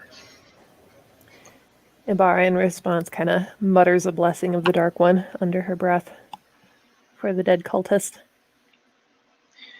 Anklar, you feel the presence of your servant beside you. My hand in my torch and order him to stay by my side. The torch hovers in space, creating a strange reflection on the water around you. I also want to go back and use Eldritch Invocation to see if I can decipher anything from the runes around the death rites. If that's the thing that's... Yes. Yeah, you can do that if you'd like. All right. Okay, so we'll do that first, and then we'll get back to the door here. So you go back and you start poring over the various death rites and ruins. This place is very, very old. The carvings are not fresh. There's areas that have been chipped away. The stone here is broken. Part of the room has a massive seam running across it, so things don't line up perfectly as they would in a more pristine catacomb. So I believe that power allows you to decipher all script. Yeah, it seems that way. Let's see. I'm sorry, I'm trying to find it.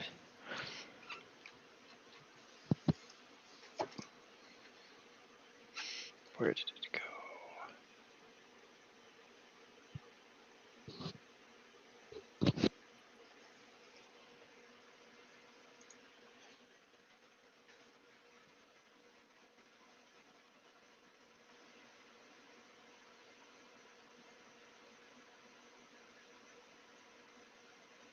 We'll return to the door for a second while you check on that. So you're looking through the what remains of this cultist, and you see that they do have there is a pouch that is attached to their belt beneath one of their layers of cloak. It is soaked in blood.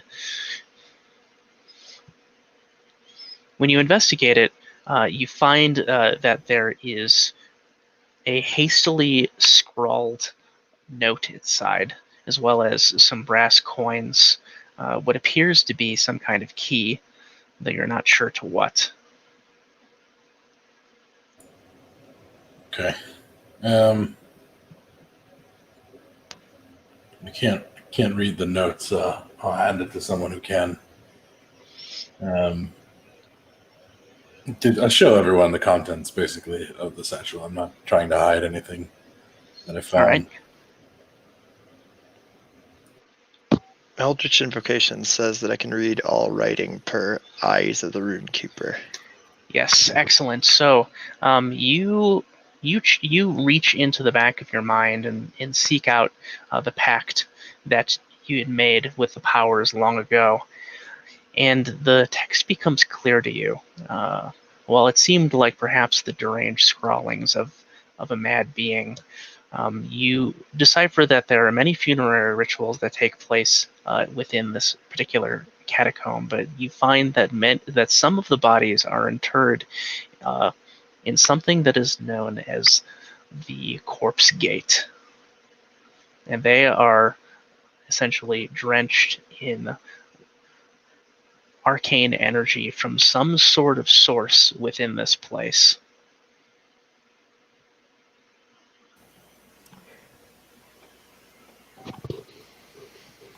Like, that to you is as far as like crypts are concerned, this place does seem special. All right, as expected then. What did you have on this note here? I guess while I have this invocation running, I'm going to take a look at this note that who's been found. Okay, so Hector, do you hand off the note to him? Yeah, of course. Okay, so you glance over the note. You can see that it appears to be dates of when the tremors have been occurring. It's like a log. It seems like it's been taken from a book, but everything is like written like in this like hurried, like, feverish fashion. And you find that on one of the log dates, the thing of note that happened is that there was a shipwreck here somewhere on the coast, and that everything inside was a ghoul. Well, that's certainly not ideal. It seems that there's a ship laden with ghouls that crashed upon these shores.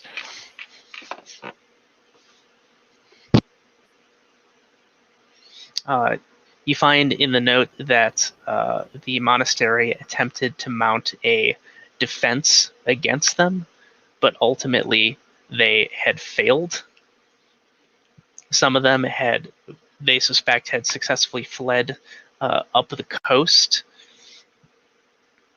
and then the log stops. Perhaps these were our inquisitors up top and other things somehow related.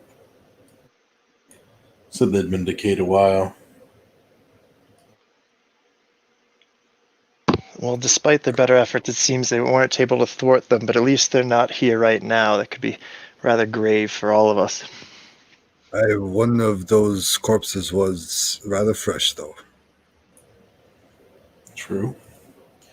Does the key that I found seem to go to the door, or is it like I'd be trying to see if I could get it, find a place to put it. You search around and you can't find anything. It seems that this gate is open specifically by the chain that's beyond your reach on the opposite side of it. So there would have to be someone on the other side of the door to get it open.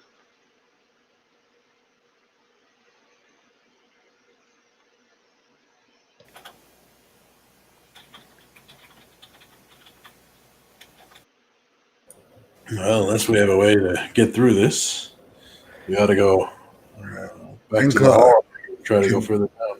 Can you summon your unseen thing to open the door from the other side? And It's still Kalar present. looks to his side and says, "You mean this one right here?" Surely we'll send him forth to see if he can find a way to open this for us.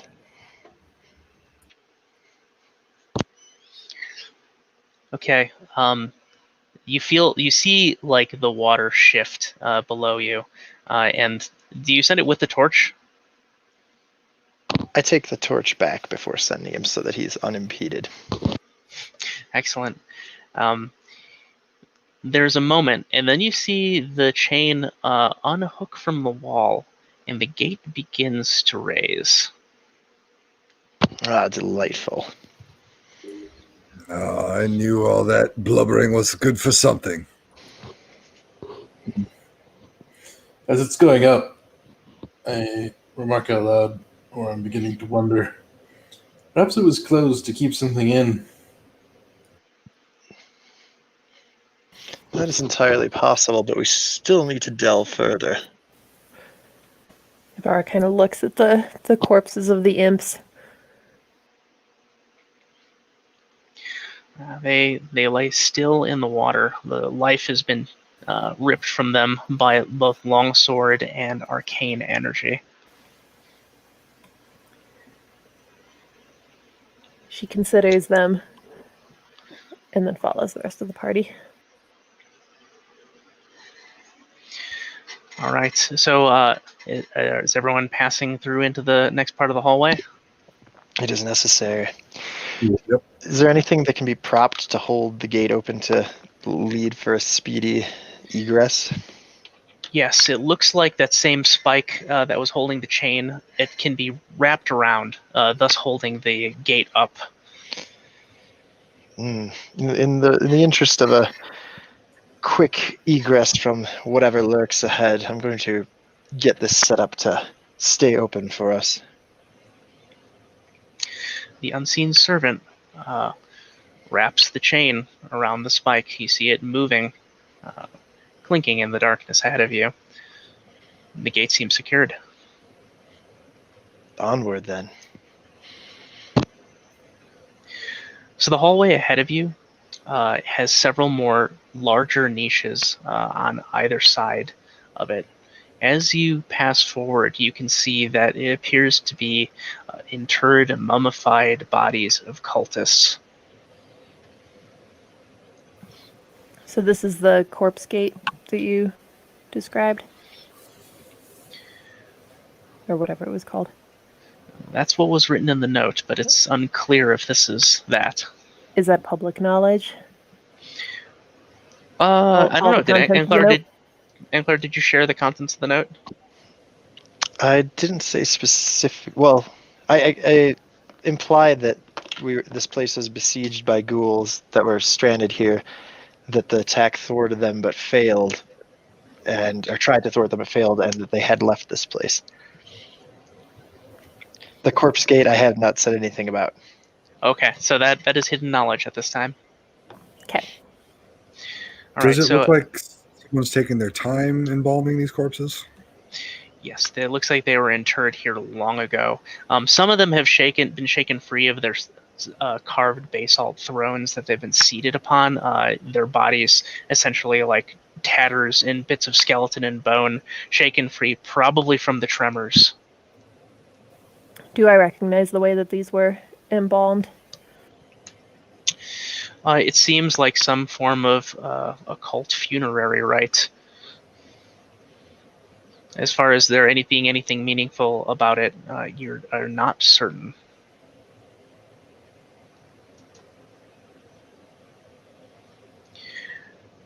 So as you pass this hall, you do take note. The water here is getting somewhat deeper, but as you reach the end of it, there is a abrupt shift as the hallway itself has cracked and tilted at almost a 45-degree angle sideways and upwards.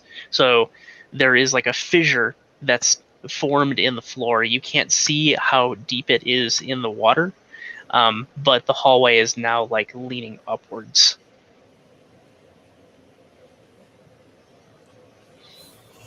Would you like to proceed across? Yeah. So, as the path is going upwards, is that what you're saying? Yeah. So if you can imagine a tunnel that has been just broken. So now it's like the part has been one half has been shifted downward and another part is shifted up. So there's like a step to get upward because the earth has broken here, essentially shearing the architecture. Okay. Neo's going to light another torch and he's going to proceed forward. Okay, who's going first? Neil will go first if nobody stops him. I will let him go first, but follow behind with an inquisitive gaze. Okay. As you are approaching, you can actually see there what looks to be a body half submerged in the water here. What's Okay. the body wearing, if anything? It appears to be another yellow cloak. I'm going to attempt to poke it with the end of my greatsword. Does it move? It bobs to the surface, face bloated. We got another unfortunate cultist here. If I'm looking around, what's the path that's forward? So it leans upward, and it looks like there is another door ahead of you. This one is sealed, though. You can't see it through it. It's not a grate. It's an old wooden door. It's been carved in relief with essentially like depictions of the dead. If I go up to it and try the handle, is it locked? So you kind of work your way up out of the water. You pass this corpse. You go there, and you try the handle. It is unlocked. Okay, I'm going to attempt to open it. The door swings down towards you. It is heavy. Because of the slight angle of the room, it actually swings past you. It's going to crash into the wall as you open it. Are you going to try to stop it? From making noise or just crashing into the wall in general? Like, Either. Would I stop? Yeah, it's going to sound. It's going to make a huge bang. I will try to muscle the door to a slower approach, so it's not going to make that much noise. Okay. Go ahead and make a strength save. All right.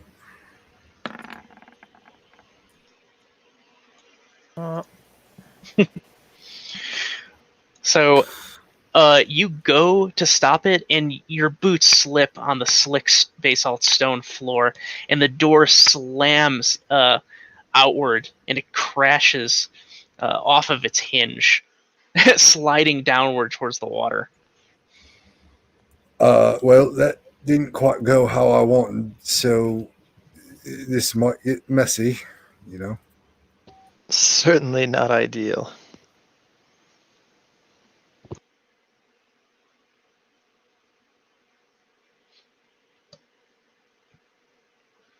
So what do I see on the other side of the door now? Okay, so you're up there, and you're like sort of like staggering up to your feet and regaining your composure. And the torchlight that illuminates the room ahead of you looks like it's like natural carved basalt columns. So they form these like this very like otherworldly, hexagonal shaped formations that are reaching up on either side of the room. And in this space, there is yet another door on the opposite side of it. Also in this room, lining the walls, there is numerous mummified figures. You can see towards the center of the room, it looks to be apparently another dead cultist. Why How are old there does so this body many look? cultists? This body looks quite fresh. As you're coming up into the room, you can see that it looks like they have a book, and it is essentially exploded all over the floor. Like all the pages have been like ripped free of it. Can I read the title or any of the meaningful words on the book or the pages? It looks like a log of the monastery. And there are dates. What knowledge can I glean from these dates? So it takes you some time going through it. This is going to be an investigation check. Does anyone want to help? I will help. Okay, so go ahead and roll that. And Oops, you're going to get ignore that one. advantage on this roll Oh, because you are okay. being helped. So it takes you some time. Yes, you go through it, and you find what looks to be logs from the last week. So between the two of you, Anklar and Abara, you actually piece together that quite recently you found that there was one of the leaders of this particular artificer cult had arrived at the monastery and was performing some kind of ritual.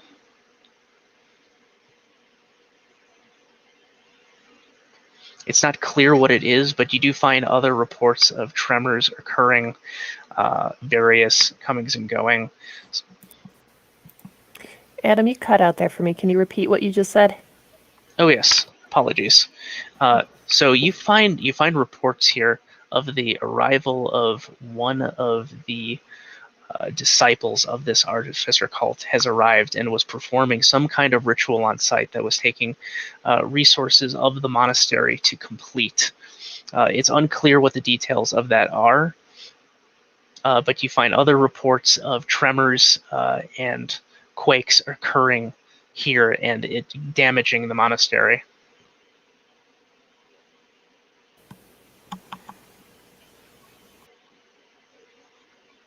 This is certainly a troubled place then. And it's unsettling as well that these dates are so recent. What could they have been up to?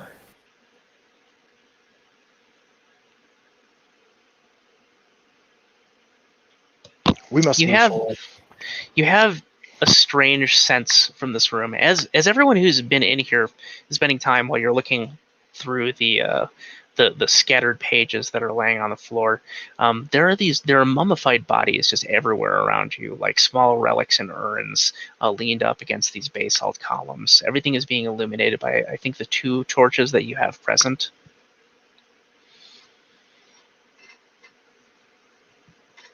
And ahead of you, this door on the opposite side of this room is an iron door. So like iron barred door or just solid iron? It is solid iron. Does it appear to be unlocked if I approach it and wiggle a handle or something? So you move towards it, and as you move your hand towards the handle, you get the feeling of heat radiating off the door. Ibarra pulls her hand back, a little startled by that. Can you see anything under the door? Is there any light coming underneath it, or is it fully sealed? It is fully sealed. Ibarra, what's happening over there? This door, it's hot to the touch. That is concerning. If Neo looks around, does he see anything that might be a trap or anything move? Make a perception check.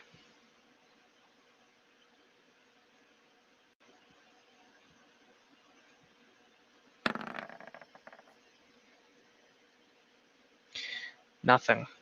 The room is eerily still. Don't like this very much. Can I hear anything on the other side of the door? Are you going to put your ear up against it? Within reason, so I don't scald my earlobes off. Okay. So a couple inches away. Yeah, you get closer, and you can't be certain. It sounds like there's like some kind of like strange surging from the opposite side. Like just these waves of something. Does the door feel so hot that it would be burning to the touch? It is hot enough to be uncomfortable. It is at the threshold of burning. Okay.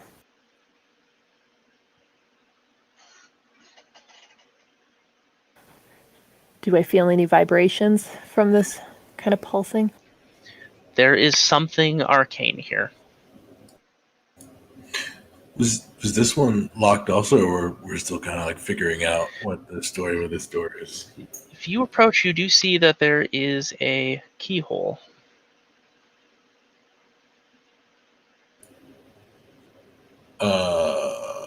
Does it look about the same size as the key that I picked up from our buddy a couple rooms back? Yes, it does. All right. I will slowly approach the door and attempt to put the key into the keyhole. Gets back and let him do that. No. Okay. You put the key in the keyhole and you feel it click. Okay. I will turn and look at the party, kind of like a question. Like, should I open this? Like, it fits. I sense arcane danger behind this door. That there was a music box and it was opened and everyone died. Well, I don't think that this is music. On turning back, I'd say the only way is forward. The old man has spoken. Turn the key. All right, I'll turn it and unlock it. And then, is this a open towards us or a open in towards the room kind of door? Does it matter? It opens out towards the group. Okay. Then, I guess as I can get like a toe in, like as the door is like kind of opening, I'll try to open it with my foot while looking into the room. Okay, so as you open it, like as it opens the slightest crack, there is an amber glow that just comes from the entire perimeter of the door frame as you open, and you hear wind rushing. That's certainly not what I was expecting. Is there a physical wind that you can feel? Yes, you feel it. It is hot. That is just from it being open to crack. Any smoke? No. Perhaps we should let the servant open the door and stand back for whatever awaits us. Yeah, I don't mind that. I will let the door go with my foot to kind of close it back, and then stand back. Ibarra also kind of scrambles backwards. Okay, so you scramble your way backward. The unseen servant begins pulling the key and opening the door. The amber light fills the room, and ahead of you is a vortex of glowing red arcane energy that is swelling with skeletal bodies. Ekla, what the fuck are we looking at? The bones are moving. Some of them are connected to full bodies. You can sense, you can see that some of them are moving of their own accord. Well, I certainly have not encountered this yet. Can I tell if any of them are alive? You strongly sense that there is some unholy intelligence operating within those lifeless eyes. Ekla, what is this? Imps back there were chopping up bodies, perhaps to more easily transport bones and flesh to this device here. I'm not sure that those aren't connected, that they weren't feeding this thing somehow. For lack of a better word, I'd say it's an abomination. Do I recognize this from any of my knowledge of lore and history? You do not. This is an unknown occurrence. The fact that the energy is visible is quite unsettling. So peculiar to see this so far from a ley line.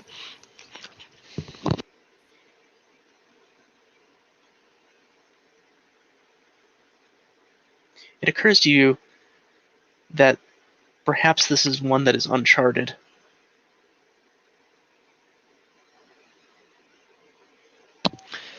Well, I'm at a loss here. Do you sense any malevolence from it? Like, does it sense our presence? Does it acknowledge that we're there in any way? You have a feeling it is acknowledging you. Like the skeletal limbs are reaching out through the energy that is swirling in that place towards you. Fiend, close the door for a moment. The unseen servant slowly closes the door. Well, what do you gather we do here? Are our other two companions still just chilling upstairs? They are. Okay. They're no good. Well, what do we make of this? What's the connection to these rumors of Armageddon? Why is there a swirling vortex of fucking bones in the basement of a monastery? And sort of do something about it. It's sort of the nature of these things that the will is chaotic and often manifests in forms unseen in previous incarnations. Judging by the arcana, it is certainly animated by some semblance of his outreach from beyond the void. I just don't know quite what to make of it. Does it have an off switch? I second that. Is there a way to fucking turn it off? Stop it. Can I use my arcane knowledge to see what I, from my own explorations and studies, can make of this? Just silently contemplate. Sure. Go ahead and make a Arcana check.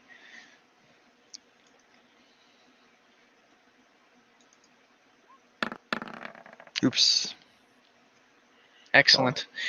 Okay. Both are very close. So, yes, you know this is essentially a gate, a way to travel along a ley line. You've never seen one. You've only heard of them and read about them from your various other cult colleagues. It seems that whatever's happened here, perhaps a gate has been opened. Well, I don't know that it seeks to harm us. It may actually be a mode of transport, despite its very off-putting appearance. Did we see any way around it? Anything else in the room, or is it all just energy and bones and vortex? Bones and energy and vortex. Yeah, as far as I can see, and I'm sure your vast perception, my friends, it looks like there's not more beyond what is visible to the eyes here. I suggest a form of transportation. Well, Of what? For what? the thing is, the manifestation of these energies make some sorts of nexuses that are, it's essentially confluence of the energy coming through the void, but it allows us to travel along, and I'm not quite sure what lurks on the other side. One can never say. Like, as I said, it's all chaos. Is this why we're fucking here? Is this why we're here, to see a big fucking scary door filled with bones floating in the fucking sky? Again, for your size, I'm surprised to hear of the fear that you possess. Perhaps we should go onward. Let us see where this goes. Question. Did the artificers send us here with a goal to obtain something in particular? We're here to explore these buildings and these ruins. That's all that we've been told. So what do we do with this then? Well, I'd say we see where it goes. I wouldn't want to be the first, and perhaps we could send in the servant. Are you suggesting that we walk into that hellhole? Well, not us at first. I've conjured this illusion. Let us see where he goes and see if he can come back. That would seem to give us some idea of whether this is deadly or not. Inklar, in your studies of these things, such as they were, is it a two-way transportation system or one-way? Well, that's again, the nature of these things is chaos. One can never say. That's why I say we send in the illusion, let him see what he finds and bring him back. I'm going to instill this friend of mine with this other gift that I have, the gaze of two minds. Is that a thing I can do on this? Yes. I'm going to bind my mind to his and see what he sees on the other side. Okay, so can I gaze in mind my illusion and command him to go through? Yes. So it's as if you're perceiving through like a filmy glass, like the amorphous senses of this servant gives you a bit of a nauseous feeling as you're looking through it, but you're gained a sight at this point. I stagger and take hold of a wall as I tilt head upwards and close my eyes, and with my will and intention I command my minion towards and through the raging vortex of arcane energy. Right. You as you're seeing through the senses of this being, as it approaches the portal, you see the faces of skeletons turn and recognize the force approaching them, and they reach out and they pull you in. So there's this sudden feeling of just like turbulence, and everyone who's watching at this point can see skeletons moving, some kind of unseen presence through them. It's as if they're passing something between them. And there's a surge of energy around it, and this tremendous heat. From your point of view, from the servant's point of view, you can see all of this passing away. So there's like swirls and jets of red energy fading into black and twilight, the glimmers of starlight. And then suddenly the energy returns, and on the other side you see bones pulling you from the blackness of the void, and you are deposited on the opposite side of another iron door in the ledge of what appears to be another stone temple. Light is... Oh, sorry, go ahead. Light is peering in from various windows. It appears to be a type of broad daylight. Well, the journey is not the smoothest I've encountered, but despite the unpleasantries, it seems that the other side is almost better than this damp and unpleasant hellhole. Is it dry? Not only dry, but sunlight. Well, I'll go if you go. Is there anything that I can command my illusion, like any kind of rock or loose item I can have him try to thrust back through to see if there's a return path through this vortex? Yes. You also hear something, though. It sounds like shuffling about in low chanting. Do I recognize anything from the chanting? Anything from my lore or any of my readings? Or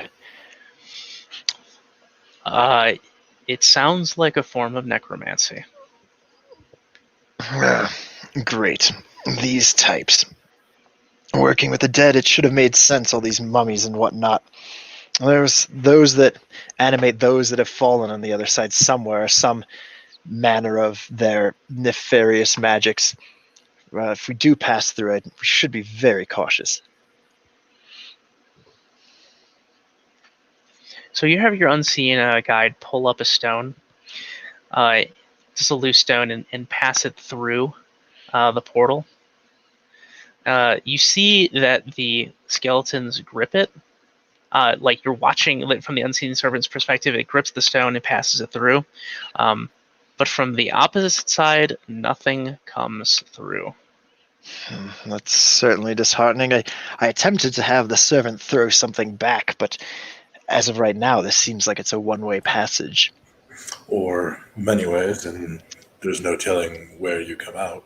Indeed. Often these are the way of things.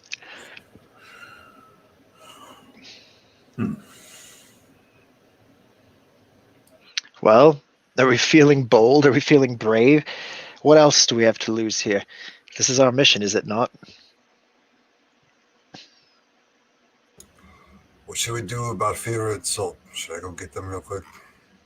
Well, I'll leave that to you. And either way, I'm not too concerned. Like I said, my direction's been mostly forward. Are you going So, in? no reason not to. There's not much waiting for me on this side of things. Can I have my illusion do some further investigation as far as what he sees and hears and Yes. perception-wise? Yes.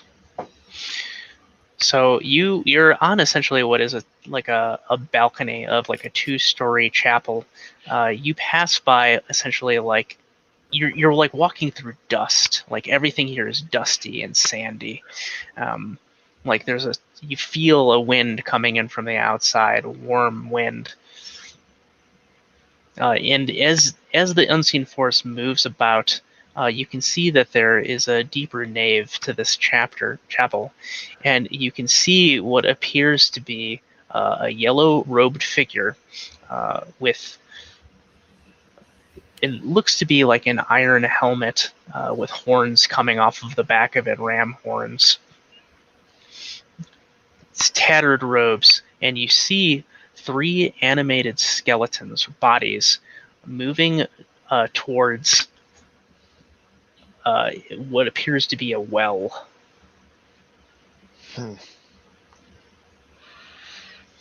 As the bodies approach, each one drops itself into the well.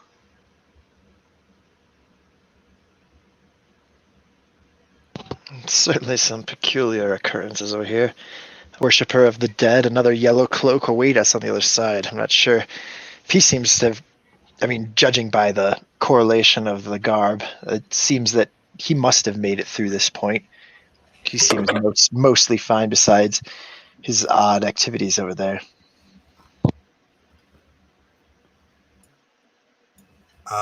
I'm going to take out a piece of parchment. I'm going to scrawl out a note for Fira and Salt with, just the basics of what's been happening, and attach it to the wall with a piton. And Okay. I'm going to then look at the rest of the group and say, I think we've seen enough that we can from the scouting. It's one way, and we know what we have to do. That seems like we're in agreement then. Let's see what's on the other side. Enclaw, would you like to hold hands as we go through? He scoffs and just walks into the vortex. Bar looks a little horrified that we're leaving Salt and Thera behind. She kind of looks back almost in that direction and then at the rest of the party, but says nothing and decides to follow.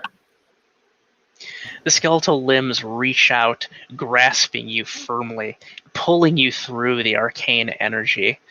There's a sense of losing yourself, as if your corporeal form and your mind are drifting apart as you're drenched in night. You can see distant stars and constellations that are unfamiliar to you as you are pulled through the portal. One by one, you are deposited on the opposite side, placed carefully by the skeletal limbs that pulled you in. Such brilliance. As Hector lands, he'll bat the hands away. He said, "Unhand me, you blasphemous garbage." Skeletal eyes stare at you from the void. Say Bar just that. kind of rolls with it. And Clara, I think you know as well as anyone that the power of the dead should not be used by the living. It's far too unknown. The power of the dead and the power of the living, it doesn't belong to us. Even our own form doesn't belong to us. We are gifted this by he who lurks beyond. I mean, this is more abomination than anything else I've seen in the realm. Well, we should all take some solace in that we know exactly what we're going to have nightmares about for the rest of our lives. Again, you with the fear.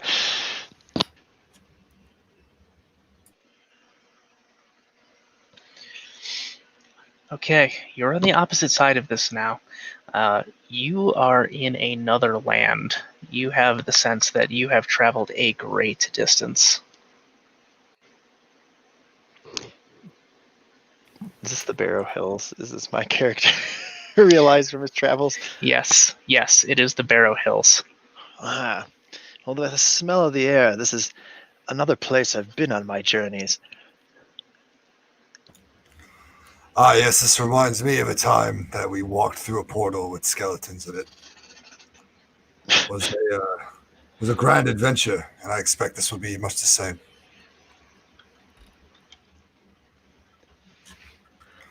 Angela, do you have any insight? I don't remember much from that last time. My illusion has spotted one of the other artificers here. He seems to be up to something peculiar, somehow manipulating the dead that you so care for. I'd suggest that we see what we can find and try to sneak our way over to him, see if we can quietly come upon him rather than alerting him to our presence. We are the Order of the Rat, are we not? Let's speak to our namesakes and slither and sneak in. Yes. So this guy is down below from a balcony we're on. Does he have any chances of him seeing us where we are? He has not noticed you come in. Okay. Is there any? So as you're if you're looking ahead, you still have your unseen servant here. You can see that actually the flesh, there's some lingering flesh and organs on these dead bodies that the necromancer has animated, and it is being stripped away as they approach the well. And where is it going? Just vanishing? Yeah, it's as if the flesh is being disintegrated as the skeletons throw themselves downward. Interesting. And does the structure they're jumping into spark any memories or anything I've seen before? Is the architecture or the design anything to take note of, or is it just a indescript structure? It appears to be an indescript structure. There are other bodies in this room. They are inanimate, so the multiple bodies, you can see mummified corpses. You think immediately that a lot of these must have been transported from this crypt. Right. And you see what he's doing down there? Ibarra shudders. Does he look like large of build? Any weapons on him, or does he seem mostly invested in the magical task at hand? He seems like he's focusing all of his energy on animating the bodies. And just kind of an endless flow of these. Yes, he's just sending them down. Well, what do you think, folks? So we're all getting a nice view of this. Yeah, you've snuck to a position where he's on a lower level. You're up on a balcony. There is a staircase that goes down to this room where there's a nondescript well, and you can see that there are numerous corpses just lining the edges of the room, essentially stacked as if they were goods. And the necromancer is animating them one by one and sending them into this well. And you can see any of the corpses that have any flesh remaining on their body, as they approach the well, that flesh is stripped from them.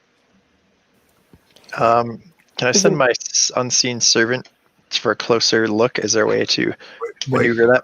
You may tip him off. Is he doing the Dark One's bidding here, or should we be dispatching him? People interact with the Dark One's wills in many ways. Who can say? He may feel he's doing his bidding, but his intentions can't be known unless we have a conversation with him. Yes, but if you send your fiend forward and he tips our hand, so to say, then he has the initiative. Make sure you don't get in position first. Perhaps we should be on guard. It wouldn't hurt, I suppose. Is the necromancer wearing anything that is recognizable as far as his colors or markings or anything? He's wearing a yellow cloak. Do we know, are yellow cloaks like an aggressive adversary or rival, or just another unit that we're aware of? Yeah, you don't know what their intentions would be, but as there are many cults that are essentially striving to prove themselves as the Dark One's chosen cult, you're not sure what would happen if you made your presence known. Right. Does it seem like he... Is it possible that we could tell if he stole the cloak or if he was wearing it the whole time and possibly he's just the only survivor of the yellow cloaks? It could be that he's the only survivor, or if there are other cultists, they're not where you are. Are any of the bodies clothed? Yes. Or have any visible tattoos? You see a variety of bodies here. It looks as if some of them might have been taken from the incident above, or in the destroyed monastery. So you see essentially like waterlogged, potentially ghouls lining the ground here. They are inanimate, so presumably they were slain, and the necromancer can resurrect them in another way. So amongst them as well are numerous, essentially older bones and mummified bodies that had been brought here.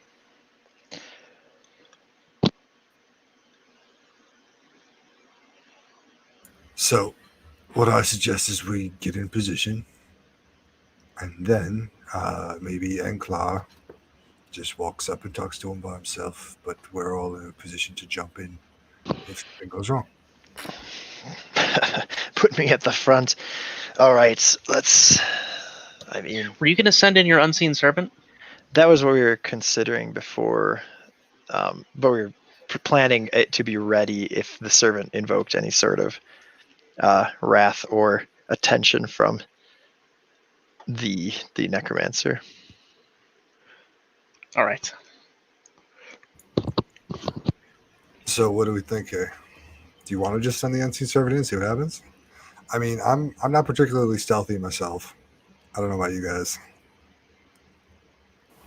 Not my strongest feature. Yeah. Ibarra has very little motivation to go down there all by herself. So, yeah, I mean, Eklar possibly has the closest,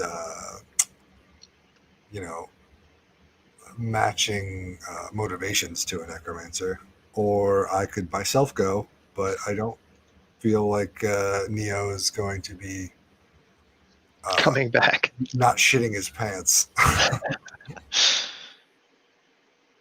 I mean, the servant, with all the chaos of the Dark One's intention, may not even raise an eyebrow on this necromancer. He may just blend in with all of the energy associated with this ley line or vortex or nexus or whatever we've ended up traversing. Well, you are the weird guy with all the magical things. So if you want to do it, I'm all behind it. All right. Is everyone behind this then? Baron nods silently. All right. Well, my friend, am I still bound by sense to the illusion? You are. So I'm like having this split vision kind of nightmare headache thing. Yes. All right. Well, since I'm tied to him anyway, I might as well send him in. I just kind of brace myself somewhere in a safe position where we are and try to carefully and stealthily maneuver my illusion or my fiend down below. Okay, so as you approach, you can hear the necromancer is muttering cultish incantations. He's gesturing with his hands, almost as if he's moving a marionette and moving these skeletons into position near the well.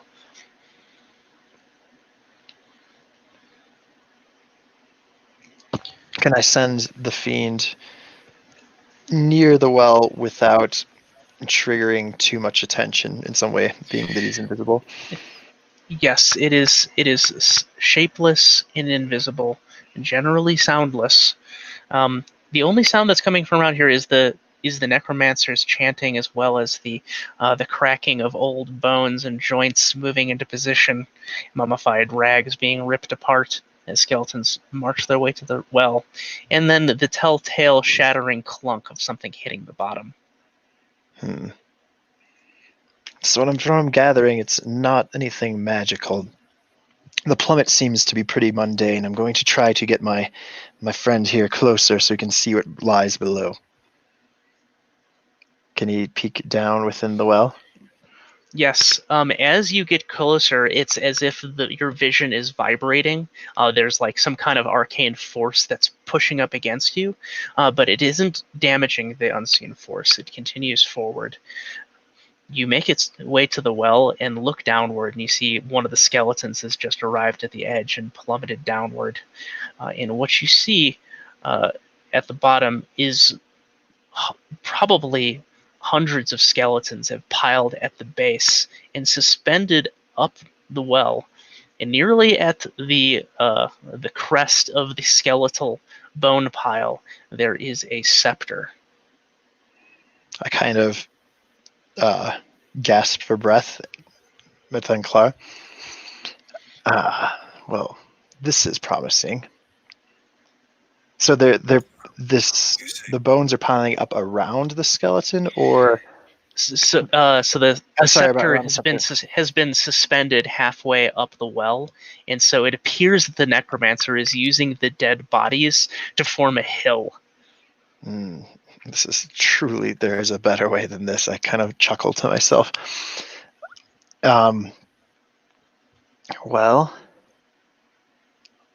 my friends, it seems that the well is mostly mundane, and this necromancer is foolishly performing so that he can get in there. He seeks to go below. Well, you are noticing the flesh being essentially incinerated off of his. All right.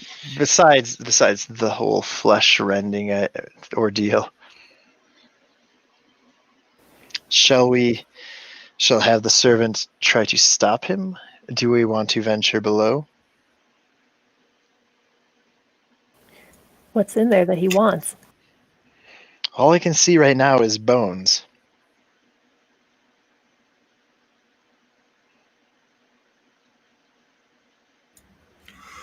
I think we must know his motivations. What are we doing? What is he doing? Why, indeed. Well, so you're not explaining. Did you narrate what you were seeing with the unseen? I said I saw just bones. Okay, so didn't mention the scepter. No mention. Gotcha. All right. Well, do we go up and have a conversation with the chap, or do we off him? Or should we bother with him at all? Should we jump from behind our vantage here and surprise the man? Could we have been sent here to help him? It's doubtful. Have any of the rest of you heard of any assistance offered from the artificers? Well, I've spent a lot of time helping a lot of artificers, but I don't know anything about this. Adam, So do you as know anything about artificer cults specialize in collecting relics, that is the source of their arcane power. So it does track that some necromancer that is able to do what this one can do may have relics that the our bosses may want. It's not entirely impossible. Could there be a relic in that pit? I suppose we'll find out when we get down there. You saw nothing with your fiend. Later. I saw a mountain of bones from all these corpses being rent and thrown into the well. As you watch, you see a mummified body approaching, and all of the rags and linens disintegrate off of it down to the bone. See? Do I trust what Enclar is saying? Crunch, crunch. It's coming towards us. No, it's just like you just hear the crunching sound of bones as Right, they okay. fall. Got it. Or make a deception check. Sure.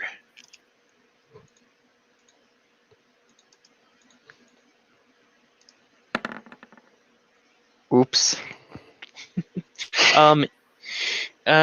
It seems as if he's holding something back, but he's held a lot back from you. What's that? Ibarra watches him closely.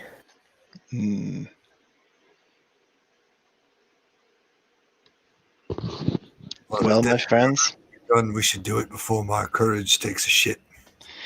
I would agree for the same. It's either he gets whatever's lurking down there, or we make our way in and find out what's within ourselves.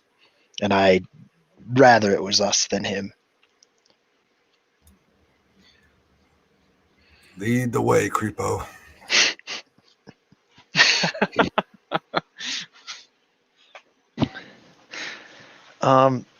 Perhaps we should have the illusion distract him while we make our way down.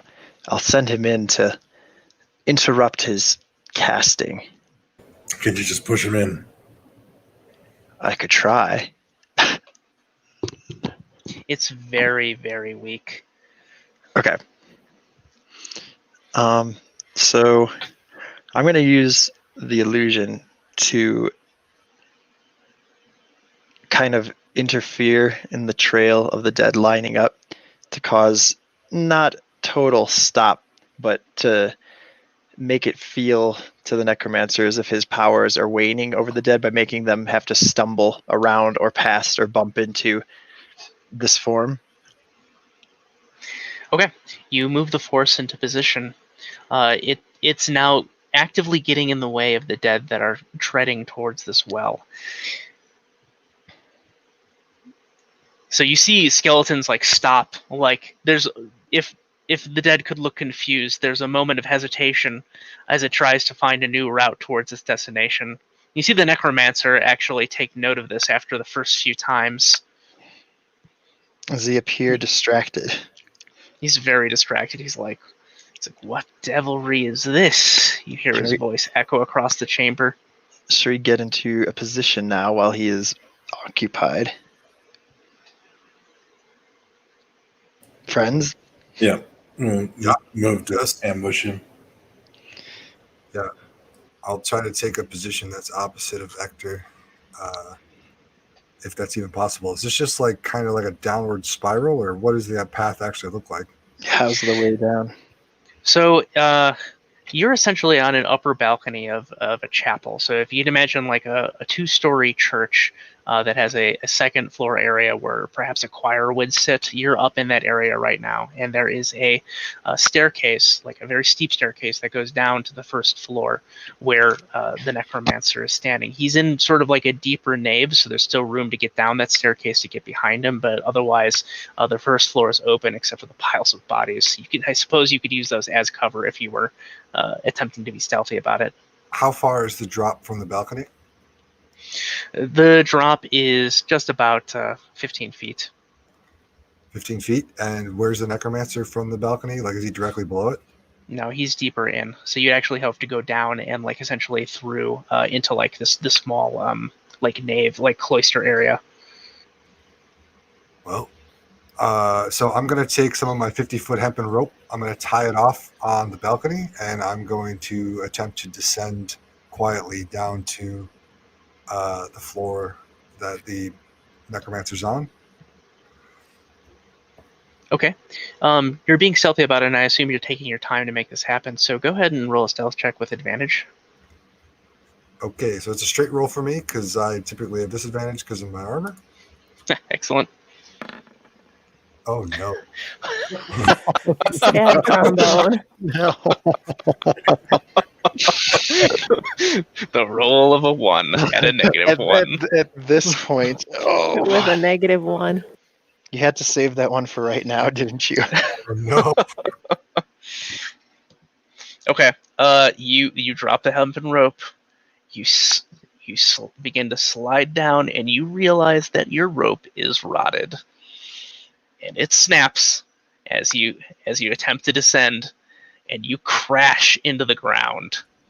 There is a clattering of armor and gear, and you see for those of you who are above, you see the necromancer turn, the skeletons turn, and the necromancer begins a different incantation. Oh, shit. I quietly ready my Eldritch Blast, but also try to communicate. Well, hello, friend. We've been sent to aid in the cause of retrieving the artifact. Okay, you call out over the clattered fool. Like, the necromancer can't see you, Neo, so you are hidden behind a pile of bodies at this point. Excellent. We're at a place where we can see him. We have you can see both. You can see everything from where you're at.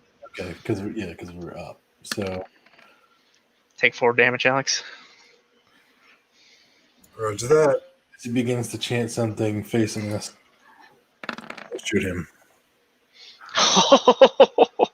All right, a confluence of events here. I look in surprise as I see the arrow ready, knock and fire. Okay, let's see here. Let me get our friend's attributes prepared here.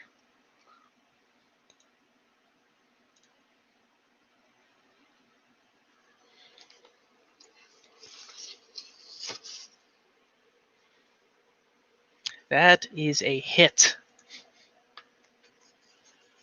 Okay, so the bolt streaks across the room, striking him, forcing him backwards. He halts his incantation. You see one of the skeletons fall.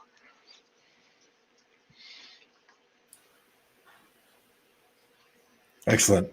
Excellent. Very nice. Are we going into initiative now? Let's go into initiative. Let's do this. I am just going to change up our initiative order here just to keep things. Actually, everyone, go ahead and roll it. If you've got your icons out, I'm going to clear this tracker. Sorry, one sec. Unless it is updating. Nope. All right, I'll just update the numbers here.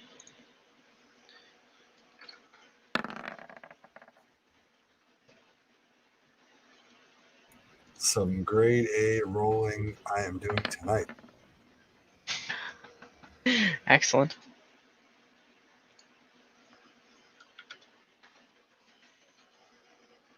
Okay, it looks like everyone has that set.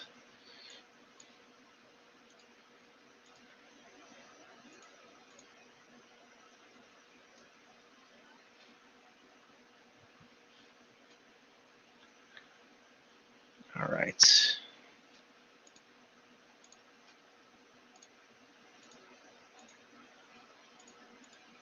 Clear these out. Clear the field. The necromancer and his minions.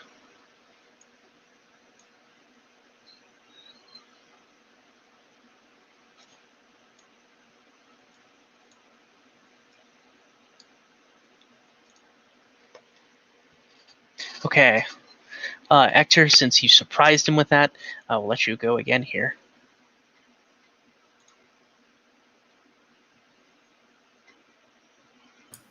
All right.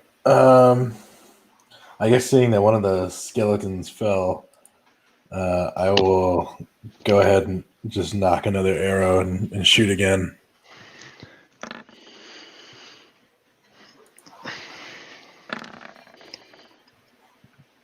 But only a 7 that time. Let's see. The arrow flits off, and you hear it clatter against the stone behind him.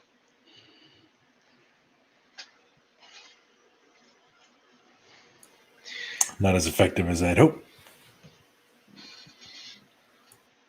Okay. The necromancer is going to be going up next here. I will update his marker here.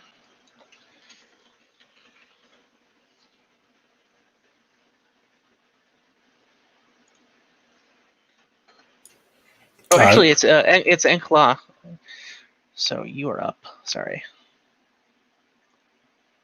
All right. Well, damn, I was hoping it would be smoother than this. I guess I unleash with arcane energy in his direction. Is that reasonable? That is reasonable. If you're intending on killing him now. Well, I guess, negotiations seem out of place when the man has an arrow lodged in him. I feel that just means we have leverage. All right, well, I'm going to try to talk to him first. Say, well, friend, I apologize for this misunderstanding. Some of these brutes are not equipped for this sort of work. He may have gotten a little excited in a premature jump to his bow. Perhaps we could talk this out. We're here to help you. We mistook you for an enemy, but it seems that we are one in the same in our cause. He responds by positioning the 3 skeletons in front of himself, forming a shield of bodies. And he says, "Negotiations with an arrow." Well, you see, as I said, a fast hand and a slower mind led to a bit of a misunderstanding here. How did you even get here? Did you come from the Citadel? Well, yes, of course. Where all the cults are based these days. One of those other fools from the Nexus. Was it one of the fools in the Nexus? No, you're not sure what that means. I'm not quite sure what you're implying there. I'm sorry. My friend, well, perhaps we could help each other out here. But I understand the guard. That makes sense. Yes, we will not incite any more violence here. Perhaps we could talk things through. I see that you're working a strange workaround to acquire what lurks within that well over there, and I gesture over to the well. Perhaps working together would be a little smoother, a little cleaner. You're making quite a mess here. The scepter is mine. And yours alone, not for a greater purpose, not for someone else. It is yours.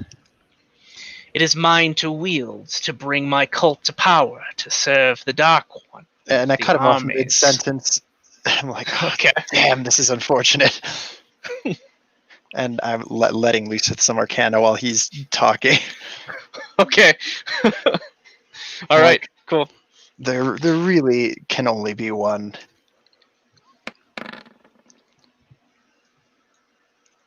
So Okay, the blast hits him. You see it arc past his skeletal guardians and strike him. It forces him backwards, and you can see his robe begin to shimmer as if in heat. Friends, you heard what the man said. He thinks that he's in the rise to power. Perhaps we should show him who's actually in charge.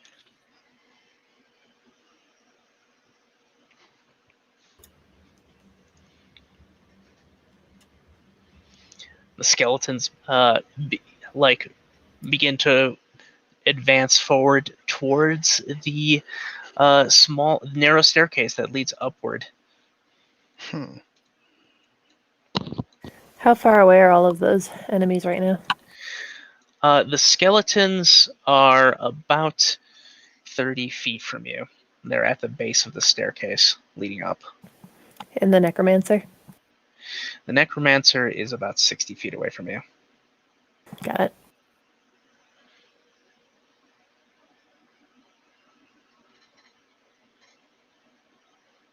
Are the skeletons considered a humanoid? They would be considered a human. Is that right? Yes, I think they're a humanoid. 5e rules people. Would that count? I'm not sure if they'd be undead or like humanoid and undead. It's kind of up to you. We've lost Glyphos, who's stuck backstage. Ah, curses. I'll solve this. There we are. He certainly has something to say at this moment, I'm Oh, sure. there we go. Yeah, Drunk again. For about sure. that. Undead are not technically humanoid, so they would not count as humanoid.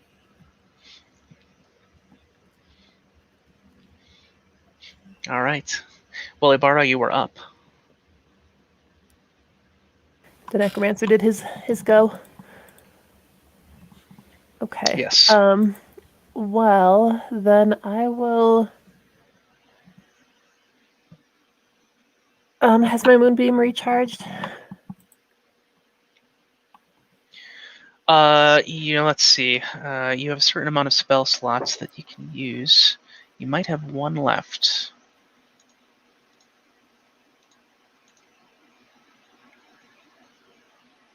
TBH, I have not been keeping track. That's all right. Used dark vision. Yes, you do have a moonbeam available. This would be your last level 2 spell slot, however. Okay. Let's try to frostbite that necromancer. All right. He's 60 feet away. Yes. He is just in range. And that's a cantrip. Right. I believe you should have. Oh no, actually, you're just gonna have to roll it here.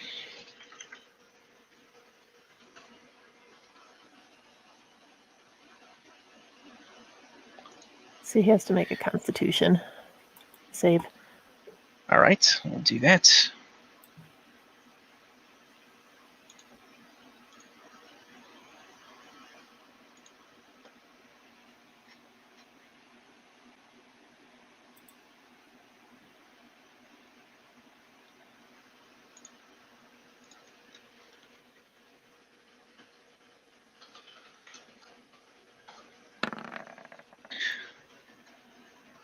He does not succeed. Okay, so he takes 1d6 cold damage and has disadvantage on the next weapon attack before the end of its next turn. Nice. Excellent.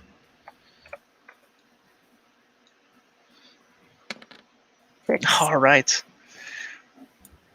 Got him. He frozen. Very nice. Bar is still kind of up in the balcony watching all of this with abject horror, but decides to try to put in what she can. So reaches out a hand and throws an icy blast toward that necromancer. Okay, you see like frost like spread across his face and upper body as he's reaching out his hands to manipulate the skeletons. You see his skin turn bluish from the impact of the arcane force. And Neoptolemus, you are up. You are currently laying on the ground in a pile of yourself amongst bodies. Okay, so I can't really see anything. I'm just in a pile of bodies right now. Yes. All right, I'm going to spend half my movement to get up from prone position. What can I see once I'm standing up?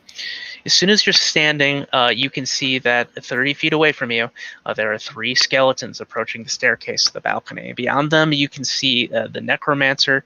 He looks damaged. There is an arrow basically piercing his robes. There's pooling blood below his feet. And you can see that it looks like some sort of arcane effect is stretching across of him. So the staircase, where is that in relation to me? It's essentially ahead of you. It's like you came down behind where the staircase would go. The staircase is pretty out in the open, so it would have been a risky way to stealth downward. So your plan of using the rope to essentially sneak back behind the piled corpses and other supplies was a good one. So it's ahead of you. Rolling a 0. Yes, except for the rolling of a 0. So how far away is the necromancer from me right now? Because the necromancer is between me and the skeletons at this point, right? Yes, you're about 60 feet away from the necromancer. Okay. Do I have any kind of cover as far as the corpses and stuff that I'm standing in right now? Yes, you can use it as a form of cover, either full or partial, however you'd like. I'm going to creep down, and I'm going to grip at the holy symbol around my neck, and I'm going to begin to pray, and I'm going to cast Guiding Bolt at the necromancer. All right. It's a magic attack, which for me is a 1d20 plus 5. 22 to hit. If that hits, he's going to take 12 radiant damage, and the next attack against him has advantage. Okay. There is an explosion of white light as some kind of arcane energy, unknown arcane energy, slams into him. It's blinding. It's as if he was struck by lightning. You see his charred body standing upright, hands forward as if he was manipulating the skeletons. Each skeleton crumbles to the ground in turn, and he stumbles backward, charred, barely alive, towards the well. And you see what little of him there is remained begin to disintegrate in some unseen force. Well, that certainly seemed to do well for you. Can I retroactively say that I tried to do it in a way that the others might not know that was me? Sure. Okay, what would I roll for that? Go ahead and just do it as a stealth check. Again. Let's try this again. Poop. Oh, yeah. Oh. It is unknown what caused that. Excellent. So all of you see this. It's like lightning struck him. Struck the necromancer directly. Yes. And ripped him apart. Yes. The power of the Dark One. Certainly. Curious. I knew we were right to kill him. Did you see that? He spontaneously exploded. Strangest thing. Stranger things have happened. Pardon, but what's this about a scepter? I think there must be some treasure down there. I think that's why he's been piling the bodies, trying to provide some sort of access to what lies beneath. He seemed pretty protective of it. Do you have any idea what he's after? I was told there may be artifacts here, but one can never say. These are all remnants from the Great Schism, or reiterations and reconstructions of things that are from wars long before our time. We should perhaps go take a peek and see what's down there. Is that safe? Has any of this been safe thus far? Bar's kind of thinking about how that flesh was just torn right off the body and stays right where she's standing. So you see the necromancer has essentially stumbled backwards and is like now kneeling, like mouth up at the ceiling of this. All of his flesh and clothing have been stripped away. It is just bone there now. Well, his fate was less than ideal, but again, I've seen worse. And it's not like he was on our side. He was trying to claim whatever lies down there for his own. I start to make my way towards the well. Okay. You make your way down the narrow staircase from the second floor balcony to the first floor of this chapel. Around you, there is ruin, scattered bodies, the crumbled remains of these skeletons. And as you get closer, you feel a force, a tremendous force, resisting your presence.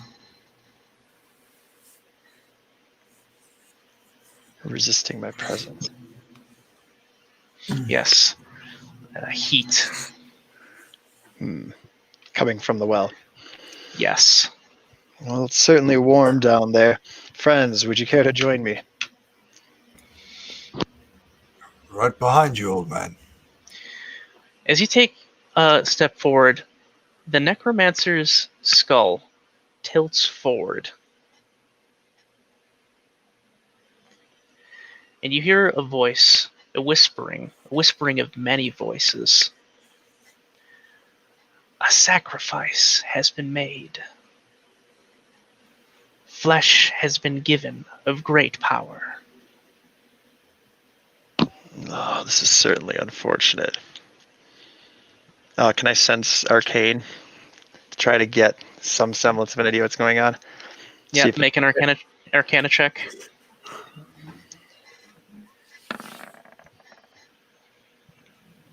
You sense tremendous arcane presence here in front of you.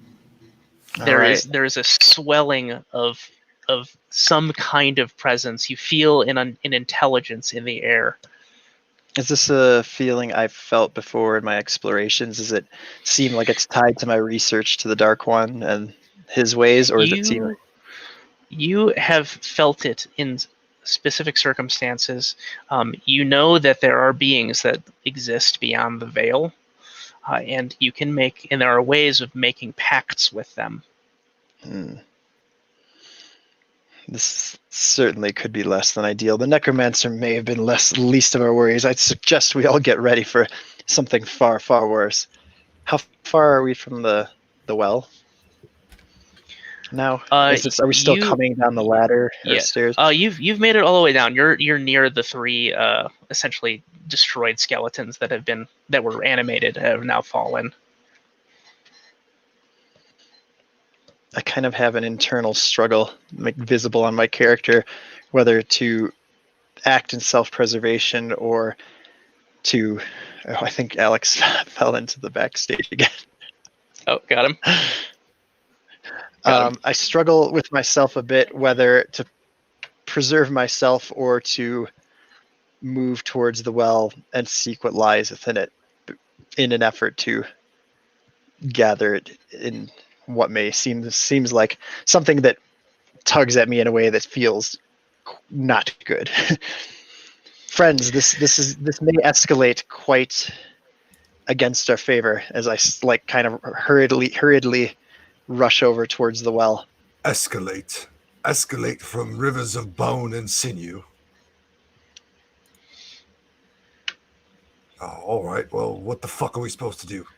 I don't know. Keep your eye on that skeleton. I'd say if you can dismantle it before it does anything stranger than it already has. When you say that, Neo's going to attempt to boot the skeleton into the depths. This is Sparta style. Okay. So you're going to rush up towards it? Me? Yeah. I mean, going back to what the the fiend saw? Like, was it how far down to the bone mound was it at this point? Was it like near the lip, or is it like a plummet? It was a bit of a plummet. It was probably like a 20-foot drop at that point to get to it. And there's no way back up. Well, I guess exasperated when he realizes it, Enklar kind of just perches behind the well. So you're not quite there yet. As you're approaching the well, you actually feel the heat. You feel like your essence being like pulled towards something. Do I sense which direction? The well. The well. So it wants me to go there. It feels as if like your skin may remove itself from your body. So there's like a tension of essentially your corporeal being being stripped from you as you approach it. So Neo, as you rush towards the well, like Anklar has stopped. Are you going to try to kick this guy in? So how far away am I from the well? Do I start to feel something? As soon as you are 10 feet away from the skeleton, which is now has its head tilted forward and is whispering at the group, you feel this power. Does it feel painful? Does it feel like it's rejecting me? What does it feel like? It feels like you are being cut deeply. It feels like you are receiving the worst burn you've ever felt. Friend, I don't know if you feel that, but perhaps we should keep clear of this well. I implore you to stay back. Let's get away from this. Okay, so as he says that, I'm going to stop moving forward. I'm going to pull out a javelin, and I'm going to huck it at the skeleton. Okay. Go ahead.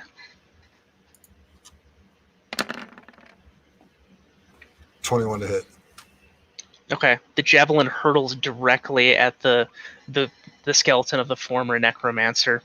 The skeleton raises its hand and catches the javelin mid-flight. Ooh. Not cool. Okay. I'm going to stand there, like, mouth agape. Like, that's not good. I don't know what to do with that. The skeleton, you hear whispers from behind you. It says, "Weakness futile. Kneel." And you feel a compulsion to kneel. Make a wisdom check. Saving throw? Make a wisdom saving throw. 22. Something is compelling you downward. It takes all of your energy to keep you from falling to your knees. All right. I stumble a little bit, and I basically use my greatsword that I had kind of offhanded, and I'm using it as like a crutch against the crushing force. The skeleton reaches out a further hand, and you hear further whispering. "A second sacrifice, and a pact shall be made. The scepter shall be yours."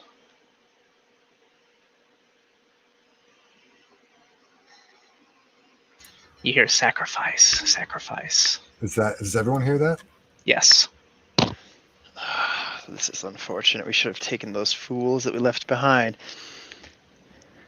I was just gonna say, yeah, we had some with us.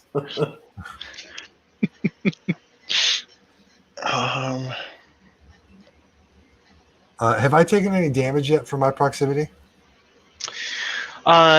You will just say you've taken 1 damage from it.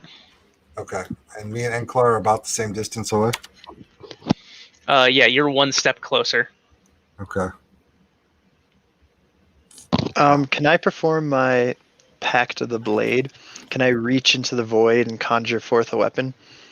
Yes. All right. Do I have to do anything to do this? No. All right. So, my character outstretches his arms, reaches to the void, mumbling, something that most of you most likely don't understand. And in his hand suddenly manifests a weapon seemingly not of this world. Something feels off about it. It's a hammer of sorts.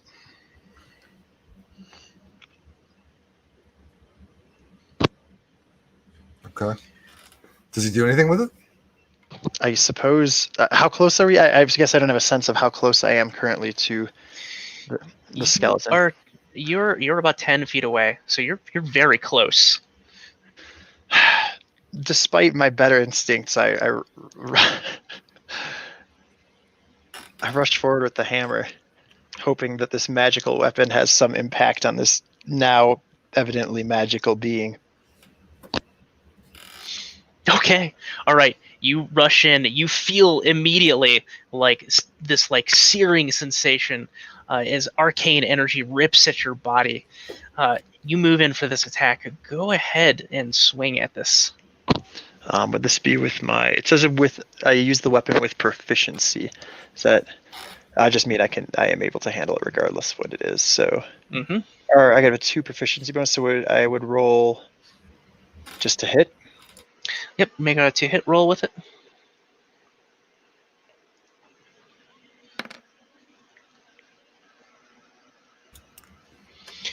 Okay, the hammer swings, and you see the skeleton raise up its fist, and it grabs your arm mid-swing, and it says, "The second sacrifice has been made." Truly unfortunate. And you're feeling arcane energy rip off of you. Everyone who's around, you can see it's as if bits of him are burning and turning to dust in front of you.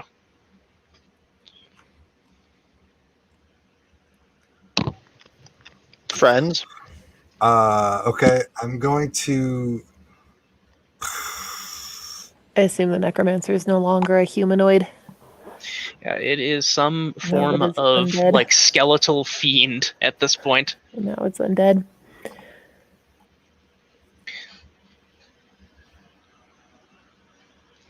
Yes, it is undead. I'm gonna yell. If you others want to do anything, now's the fucking time. There's a scepter in the well. Perhaps it leads to his falling. He mentioned a scepter. Can I see down into the well from where I'm standing? Nope. And there's just this skeleton kind of man mode holding up our caster friend in front of a precipice, right? Yeah. You're watching as his arm essentially disintegrates and is pulled down into the well. Okay, I'm going leaving what appears to be bone remaining. Okay, Neo is going to bonus action channel divinity and use an ability called Peerless Athlete. For the next 10 minutes, he's advantage on strength athletics checks and dex acrobatics checks. He can push, drag, and lift 2 times as normal, and he has an extra 10 feet on his long jumps and high jumps. And then he's going to attempt to long jump to close the gap to get into melee range. And is that going to work if he does that? Yes. Okay. When he gets into melee range, he is going to strike at the necromancer. Okay, make the swing. No, fuck. You watch as your blade actually crashes against the corporeal body of this skeleton, this animated skeleton, and it cracks through, and the bones essentially are floating in place. It's as if your weapon attack had no effect on it, other than dispersing its form slightly.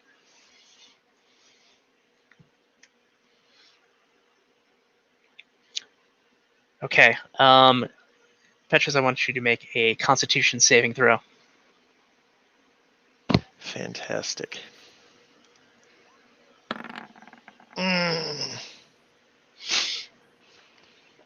Okay.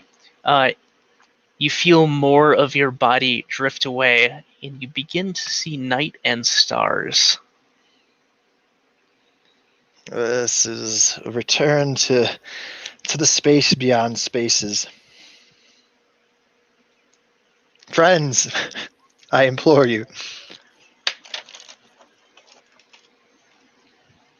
It's seeming utterly hopeless as you're watching the scene unfold in front of you. Whatever this fiend is, whatever this was summoned, it's drawing the essence out of Anklar.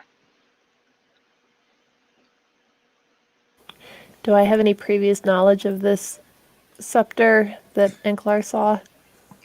You have never heard of it. You do not know anything about it.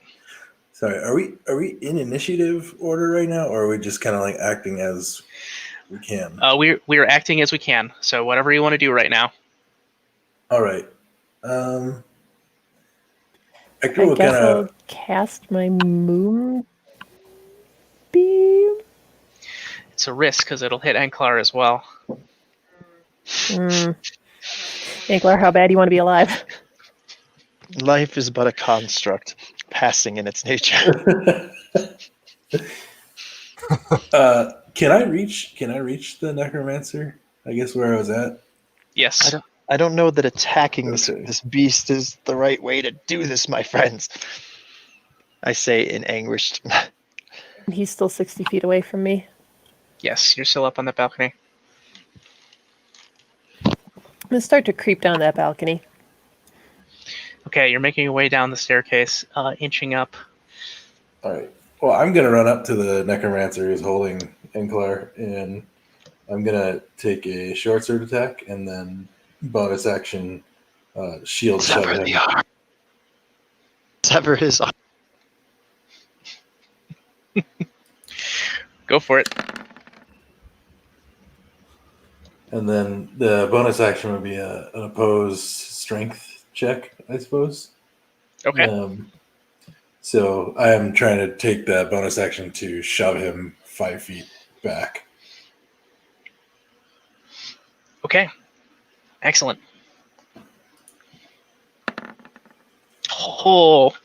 Okay, you do it. It pulls off. So you hit him like with a full-on with this shield bash, and the skeleton that's holding Anklar is like ripped backwards and inches towards the well. He's still holding Anklar, just barely. Make a strength check, Anklar.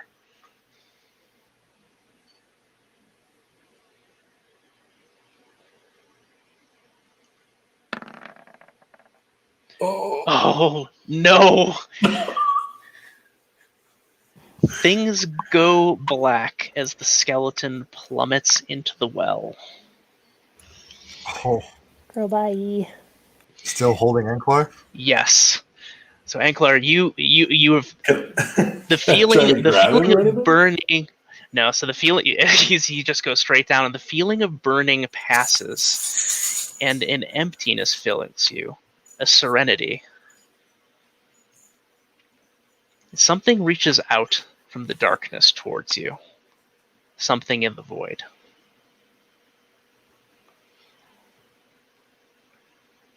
Anklar, it whispers. Yours is the greater purpose.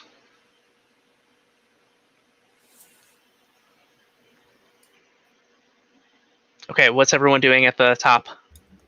Well, okay, so can me and Hector see the scepter or anything now that we're at the precipice? So you're burning at this point. You see Anklar's body has hit the bottom of the well. It is essentially mostly disintegrated at this point. Wherever the skeleton that was holding him is now gone. Do we see the scepter anywhere? You see a scepter suspended shortly above Anklar at this point. At the bottom of the well? Yes, it's about 20 feet down from you. What kind of damage a turn are we talking right now? You are going to take a d6 per turn, so I'm just going to roll it for now for each of you. Okay. So each of you has taken 5 damage from this. Fuck.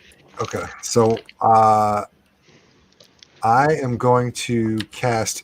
I'm at 15 HP currently. I'm going to cast Heroism on myself. That imbues me with 5 temporary hit points every turn. And I'm going to attempt to go down into the well and get the scepter. So as long as you don't roll a 6 every turn and I don't break concentration, I might be Okay. able to get it. So before you do this, before like you're preparing this to happen, you're like deciding to make this happen, you see the skeletal hand of Enklar reach up to grasp the scepter. Enklar, your consciousness has returned to you. I've seen the beautiful spaces between spaces, and I live again. Enklar, are you okay? I feel better than I ever have. I'm not sure what to do with that. In that case, I will not cast heroism on myself, and I will back away from the well and wait for him to come up. Friends, I could use... so I have the scepter now? You have the scepter. And I'm half disintegrated? Your corporeal form is gone. Wait, You are an animated skeleton at this point. Friends, cast a rope down. I have the scepter. Throw it up. No. Is there... What else do I see down below now that I'm, I guess, beneath this surface? Is it just like a well, as in it's just a chute? It's essentially like a sheer well that descends downward. The scepter itself, you're not exactly sure how it was suspended in place. There is a pile of skeletal bodies below you.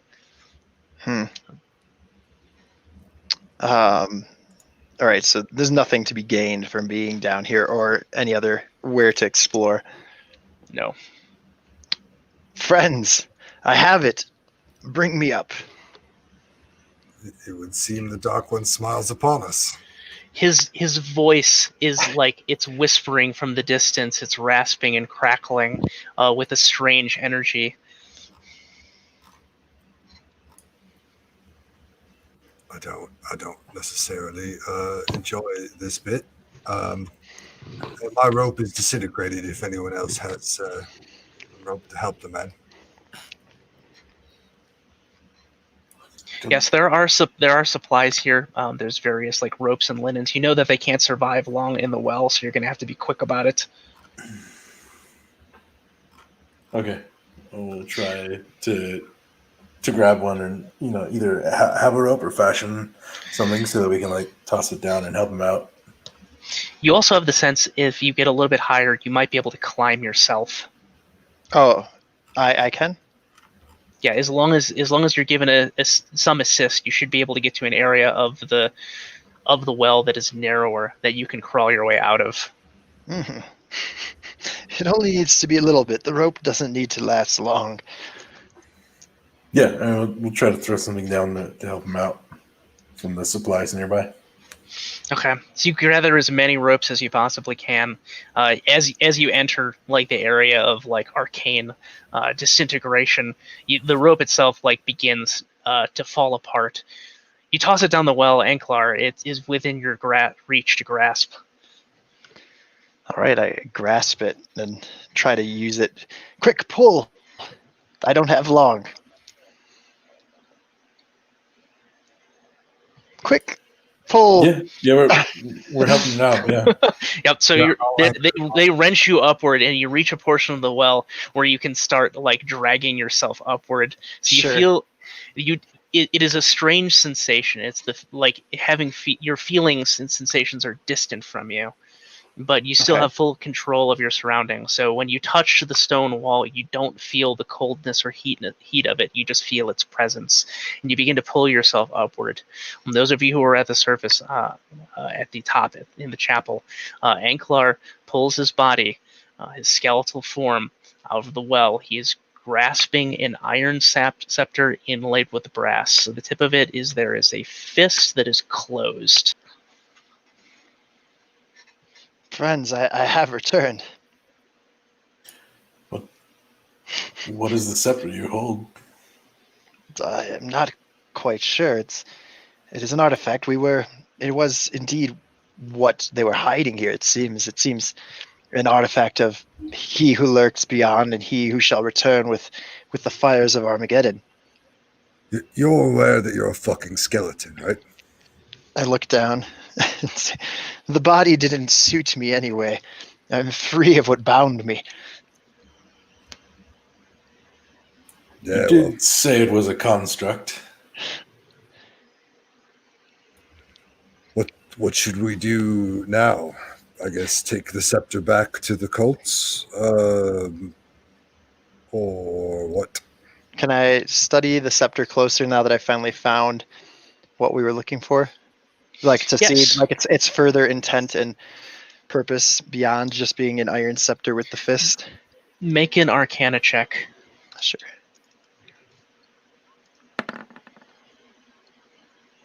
Incredible. Arcane knowledge surges into your mind. It's as if the scepter itself is trying to speak to you. You know this now, that scepter, when wielded, increases the range and the potency in which a necromancer can control the undead far beyond what is normally thought possible through arcane energies. It lets you dominate the minds of weaker mortals that are unable to withstand you. And do I feel in any sense that the scepter is the only reason that I am present currently in my situation? You do not feel that. You feel that you have made a pact with some unknown force, some creature beyond the veil has granted you an otherworldly life, instilling you with their own essence so that you can fulfill some strange new will.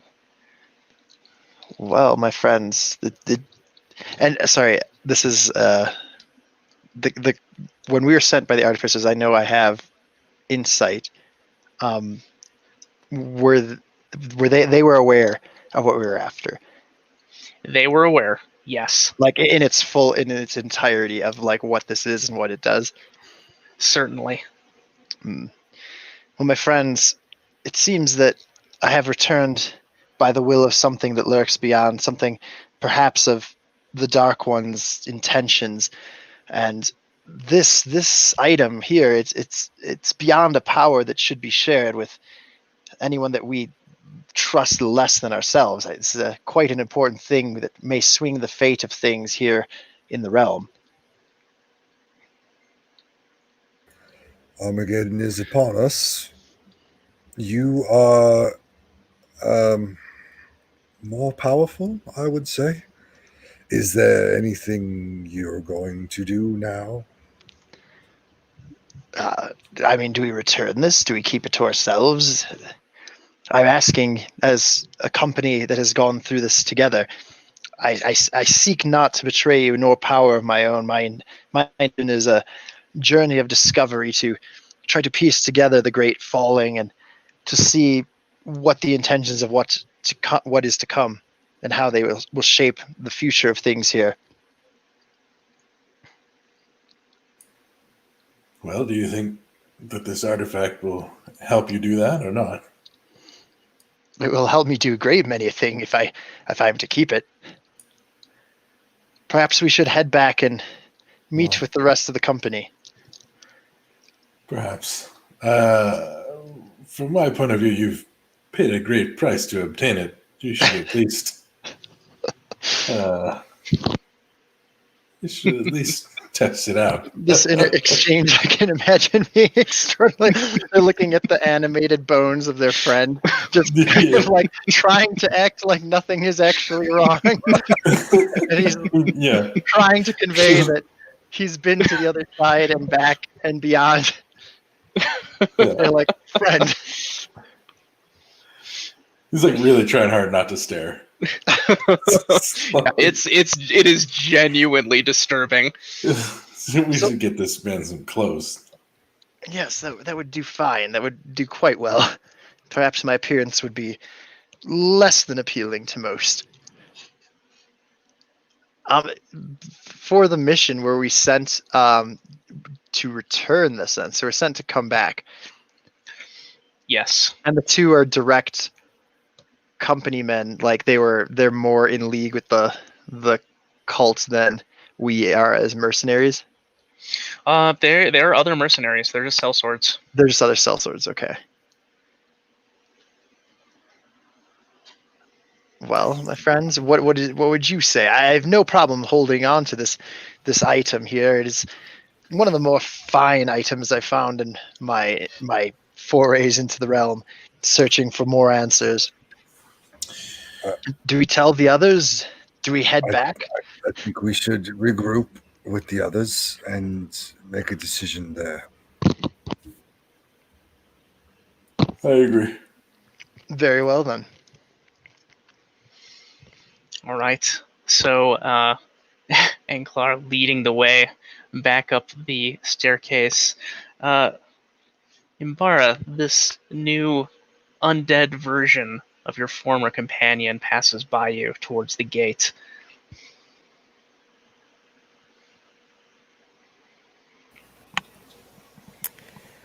I mean, he's disturbing.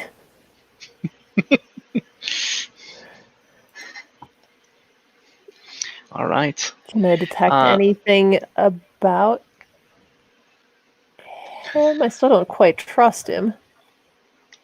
Yeah, there's other than what you see before you, you sense a great arcane energy that is animating him. Can I tell the source of that? Is it the scepter? Make an Arcana check.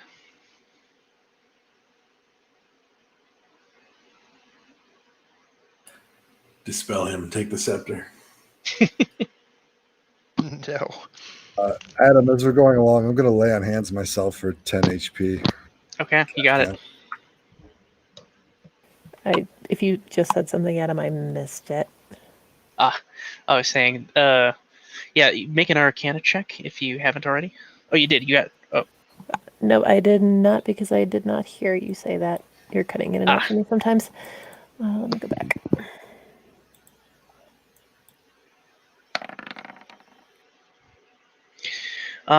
you're not certain, but it seems the two powers are separate, but both potent.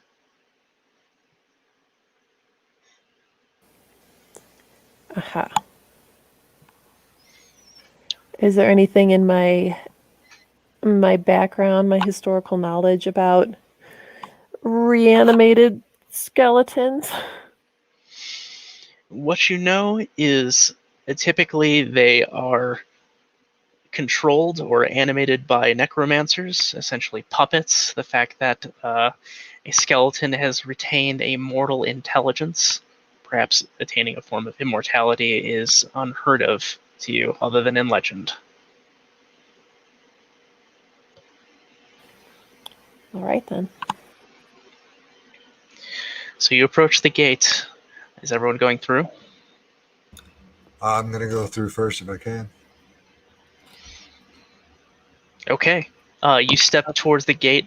The unnatural limbs. Oh, go ahead. Sorry. I don't have much to cover myself with. Is there anything I can cover myself with in any way? Yeah, there's plenty of tattered robes and things from the dead that you can cover yourself with here. As they start moving towards the portal, I just quickly do my best to cover my visage, and I guess since there's no organs left, how big is the scepter? The scepter is about 2 feet long. Okay. I guess I stick it inside my rib cage. And yes, hide. You lodge it in your rib cage. It's held between you and sort of comes up between your clavicle and neck. I'm gonna also try to cloak myself as much as possible from head to toe, so as not to be alarming upon the visage first appearing before our company mates. All right. Okay, so you prepare yourselves.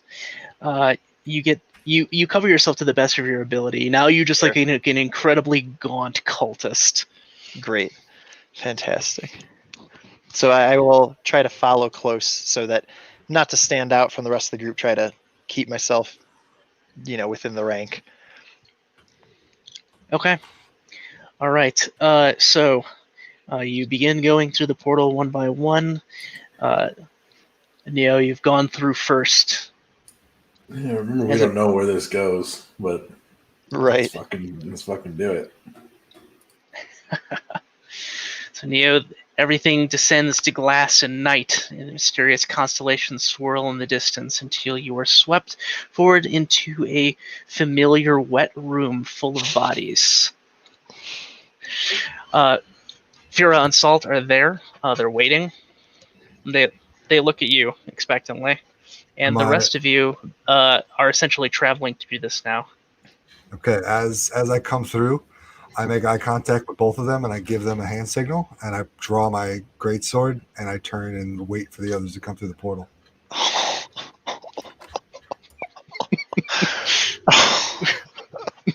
Oh, no.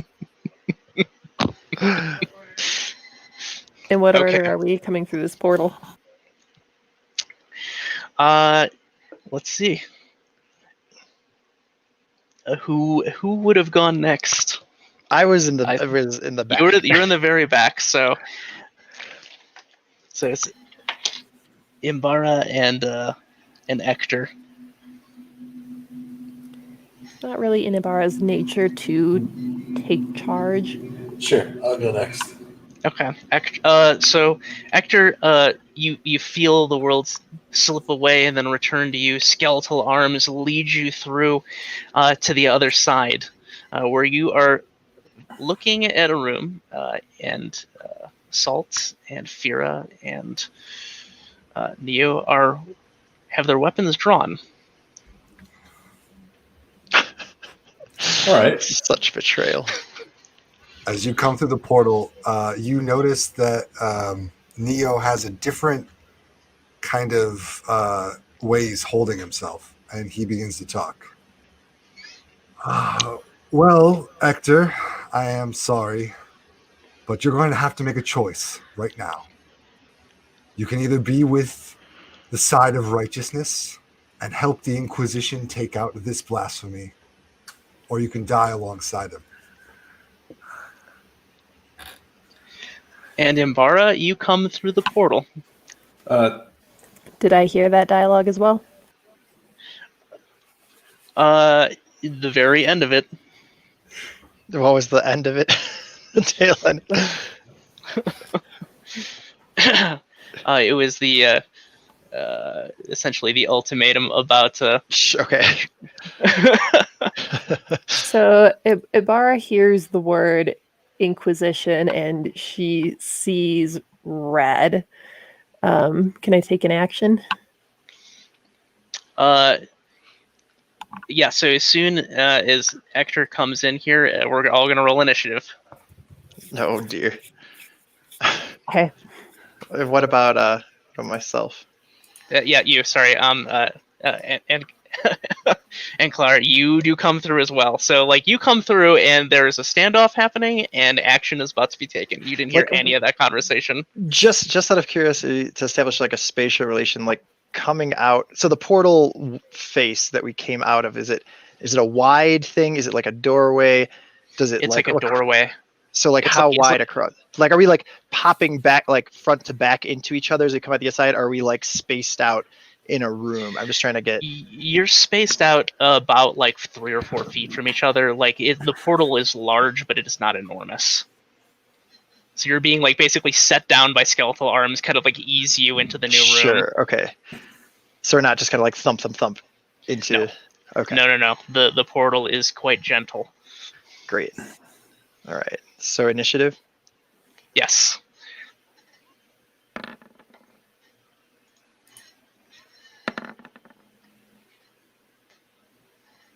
Oh, that's fine. That's fine. It did roll for me. I never saw my die, but I guess I rolled.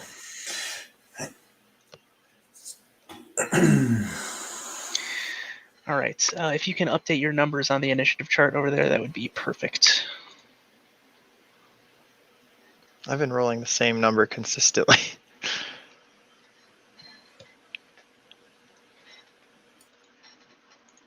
The number 20? Is that what it shows for me? No. That's me. No. Yeah, Ector is 13. Yeah. Just Or rolled 20. You've had a couple of good timed natural 20s.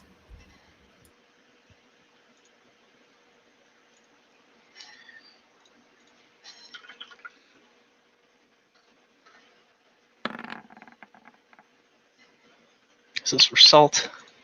Ugh. Get it, boy.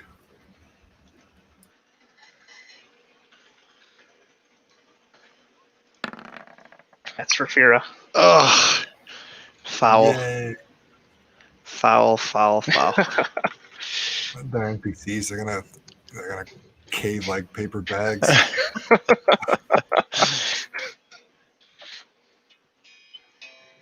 Yeah, you can consider yourself at full health,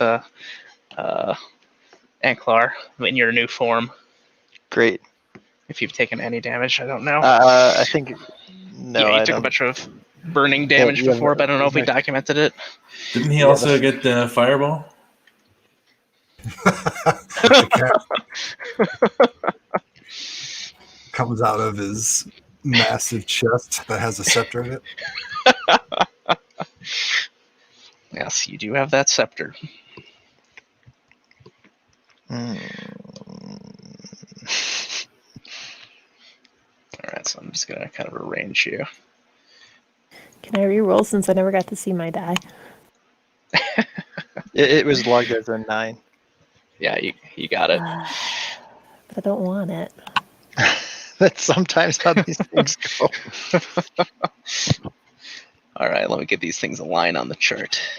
Alright, Ector, you have the initiative here. What are you going to do? You've been given an ultimatum. I'm given an ultimatum. All right. I gotta be honest. I really want to survive, but I also hate the fact that I've been betrayed here. This is horseshit. Hector, if you stick with me, I promise So you will he's survive. He's running right at the paladin because he realizes he's kind of the ringleader of this. Excellent. I'm gonna take an action here. I'll throw a sword attack. Oh.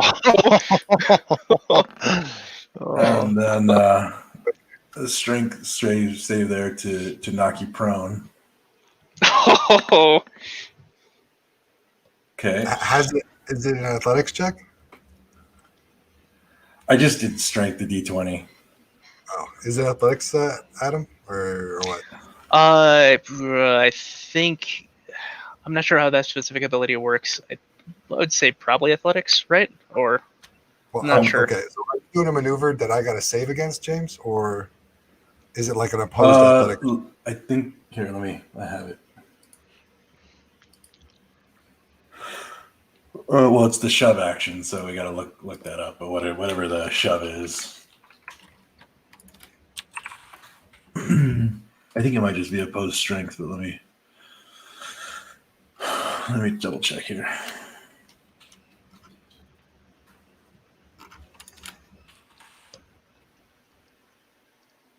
Yeah, you make a strength athletics check contested.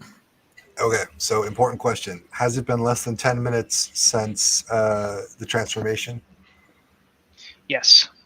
Okay, so if it's been less than 10 minutes, then I still have my advantage on strength athletics checks. Okay. So I'm going to take that.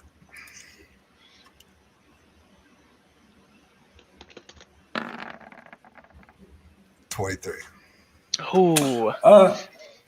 I thought you decided Sure. not to take that on yourself because he climbed out of the pit all on his own.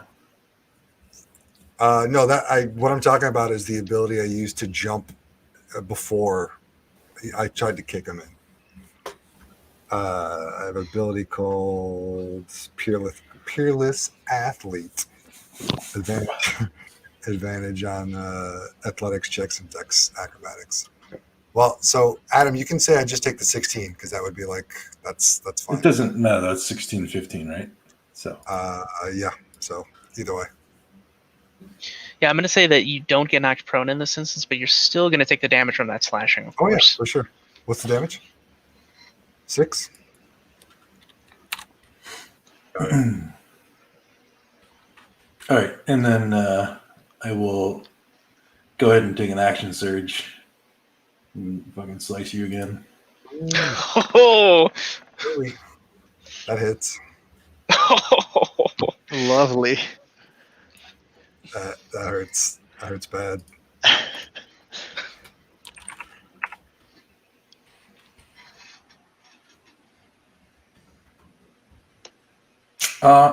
And just for posterity, let's just do it one more time. Let's see. Oh, See if you can beat an 18 to knock you prone. Oh shit! All right, let's see what happens. Advantage, athletics. mm. Oh. Prone. Okay, you are slammed into the ground by this aggressive charge, slashed twice, and thrown onto the cold basalt stone floor. I am bleeding heavily. It is painful. I'm making out with the floor. Tooth probably came out. Okay, so Fira at this point has a club, and she basically like lunges forward at you, Abara, and says, "Die, witch." Oh no, do bear stuff. I mean, can I take an action in response to that? When you how can defending when it's works. your turn. If you're still Okay. soon. So I'm just chilling for now, Yeah. waiting to die. Whoa, okay. Okay. Yeah. She can't hit shit. Yeah, she comes in for the swing, Oh, and that's you small. deftly dodge out of the way. The club like grazes the fur of your hood. You feel the vicious intent behind it. Salt says "shit" and comes in. He's got a short sword, tries to go for the stab on Ector.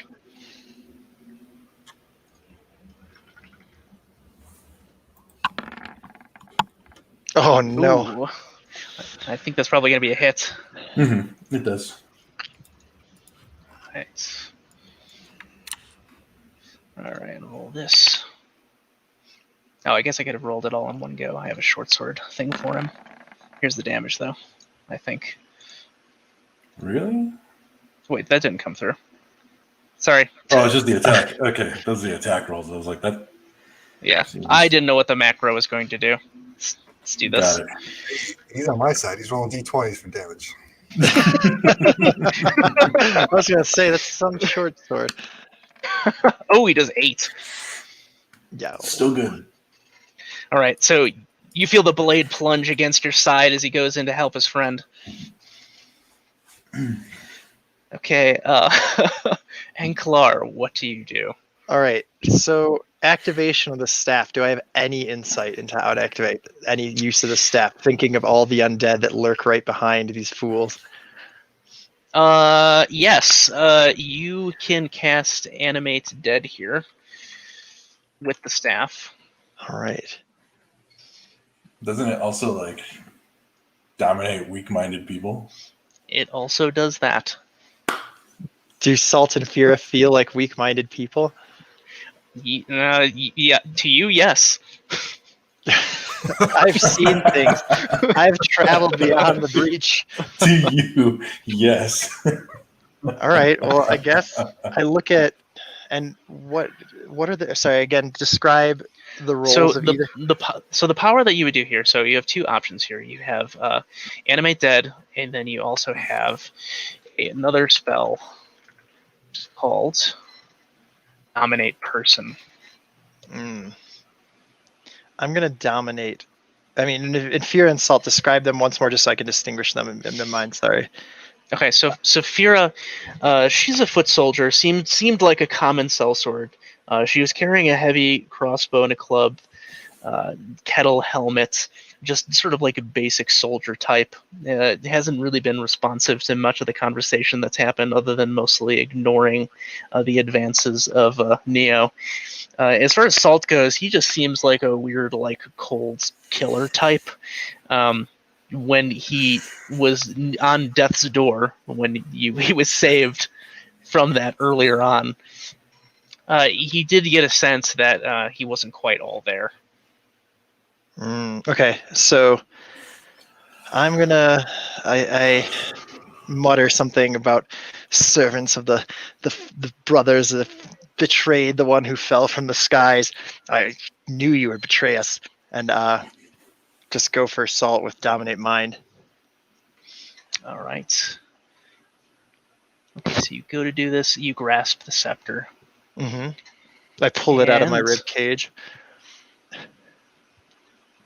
Okay, so it's got to make a wisdom saving throw at this point. The difficulty is going against is 17. All right.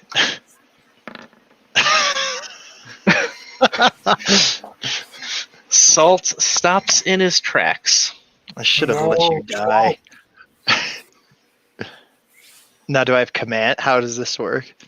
Okay, so you're going to be able to control Salt on his future turns. He's going to Great. continue to try to resist you to break free of it, but it's pretty unlikely. All right. So at this point, though, that was my action, was dominating Salt. Yes. All right. Okay, Neo. All right. Does Neo have any, before Neo takes his turn, does he have any idea what the interaction that just transpired between me and Salt? Does he see any change in Salt? Is he aware that this? I mean, he's down on the ground. I'm No, guessing. not in this situation. You're not sure what happened yet. All right. All right. Makes sense. I'm fucking on the ground bleeding. I'm gonna stand up, spend half my movement for that, and I'm gonna swing at Hector, who's in my face, who has chosen poorly. See what happens. That should not have been advantage. Should have just been a 15. Sorry. Okay, no worries. 15. 15 hit you? It does not. Ooh, no. Got that shield. Hector, I promise you we will survive this. Pitch. Well, I mean, that's basically my turn. I need to hit in order to do anything else. So, Oh no. Okay, Ibarra is up then. Okay, so oops, the microphone.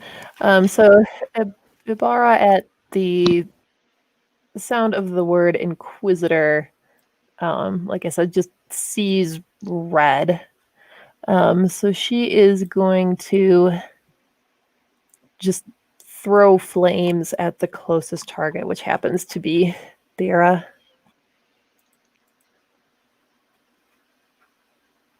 So, All right. and then if I'm taking a bonus action, do I announce that now or after we resolve this? Sorry, what was the last part of that? If I want to take a bonus action, can I do that? With Yeah, this? yeah, you can do it before or after. It's a bonus action, Okay. so. Okay. So I throw flame at her, and then before I even can tell what's happening, suddenly Ibarra gets a pained look on her face, like she is just in agony, but she is pushing through it. And before the eyes of the rest of the party, she transforms into this massive brown bear. Beautiful ancient magic. Excellent. So she is now just gonna fucking fire breathe bear all over Thera. Okay, we'll have the spell go off. Once you're in bear form, you're going to be acting as a bear, so your magical effects from that, you're going to be limited to bear actions. Yeah. That's the limit of your powers for So the fire happens first. Yes. Okay, what spell is that? That is produce flame. Okay. So I attack with the flame. All right. And So hurl let's flame at a see. creature within 30 feet of me.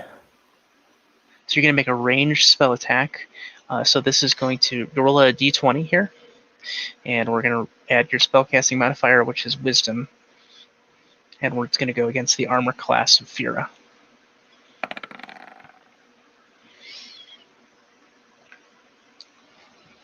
Okay, so 7. Plus plus 5. 5 on that. Okay, It's going to be 12. 12 total. It beats Fira's armor class, so the flames hit her. What the fuck is she wearing? Paper? Basically. So she's going to take Sure. 1d8 in fire damage. Yes. And now her paper armor's on fire. Got her. Not very much. Just a little fire. Just a little just a little scorch, a little singe. Okay, so the flames go off. They scorch up Fira's arm, and as she's distracted by that flame, your body contorts and rips until it forms this enormous brown bear up on your hind legs, roaring in her face. Mah. Amazing. Threatening. Okay, Hector. That was a bear sound.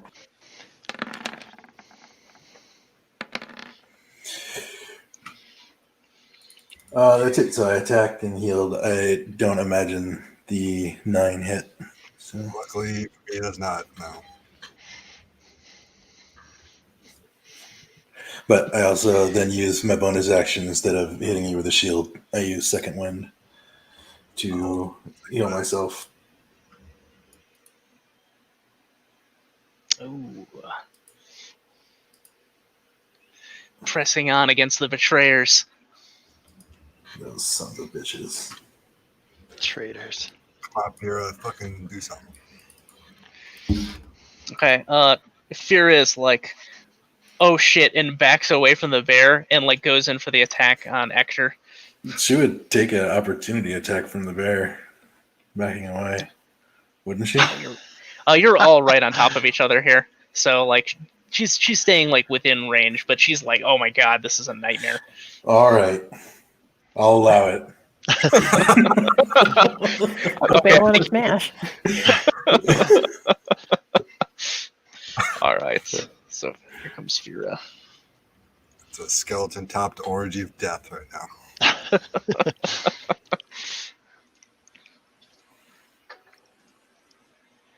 All right, Fira going in with a mace here.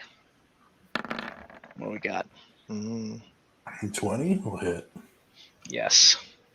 All right.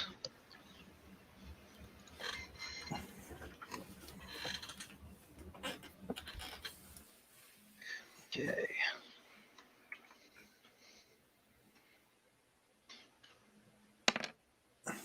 Four damage. Ouch. Well, I'm glad that I healed.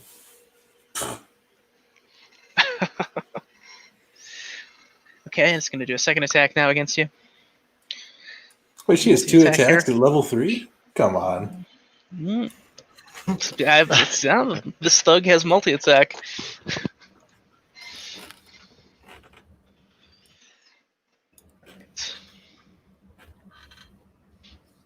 She's hot to trot. Literally, as she's on fire. That does not hit. She does have a little advantage fire. against an attack roll against a creature if at least one of the thug's allies is within 5 feet of it. But the 15 still don't hit. Oh shit. Okay.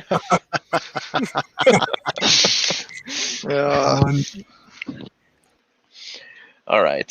Salt's turn. All right. Am I rolling for salt? Yeah, let's see here. Let me just make sure I've got this right.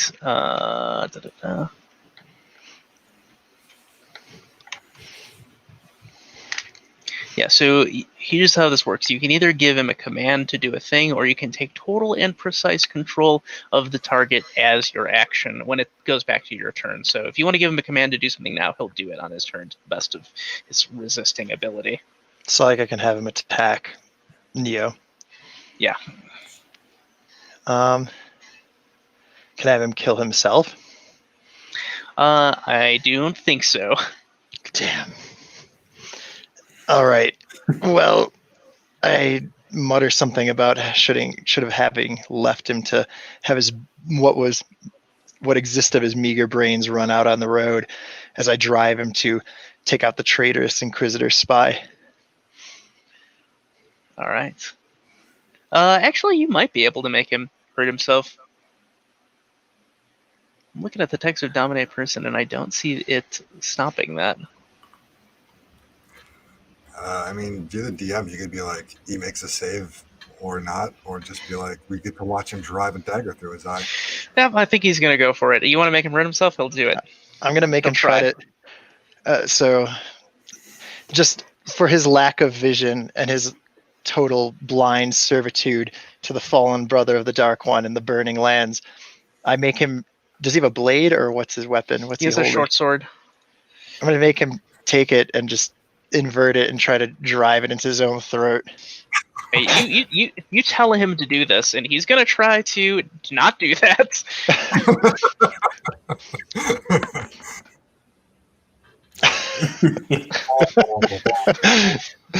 Okay, he drives the blade into his throat. It begins gushing blood. Oh god. He's like, you can see, you see him weeping, and it's like the sword is like driving up into his neck, and he's trying to like stop. He's not doing it with like like he's not trying to cut his own head This is off, but good it's and slowly slow and driving painful. because he's trying to hold back, Even to better. look for a way out. Oh. He's like, no. Ugh. The death you deserve, traitor dog. Okay, Enklar, that was, I think, you can now take an action if you'd like. It's on your turn. All right, and as for you, traitor, can I Eldritch Blast Neo? Absolutely. Great. Of course you can. Miss. Oh, Does not hit. Okay. curses. All right, then. You barely dodge out of the way of that as this arcane bolt comes from a skeletal hand. Seems that these powers could use some readjusting in my new form. All right, Neo, what do you got? Am I in a position where I'm like close to Enklar or no? You're close. You're essentially like, there's two people between you and him. You've got both Salt and an Ector in the way. Well, You're very he's close. trying to decapitate himself. I mean, like, he's not gonna like attack you. Like, you can get around him. Yeah. So here's what I'm thinking I want to try to do. I want to try to use my athletics to, I mean, if you're going to let me, I want to try to rip the scepter out of Enklar and take it. Is that on the table or am I too far away? Okay, let's try it. So you can try to rush in there. Ector is going to get an attack of opportunity on you for trying to do that. Sure. I'm going for broke. Take a shot. Ow. So I take 7 slashes across the back. It basically just cuts a gash right down my back. I have a single hit point.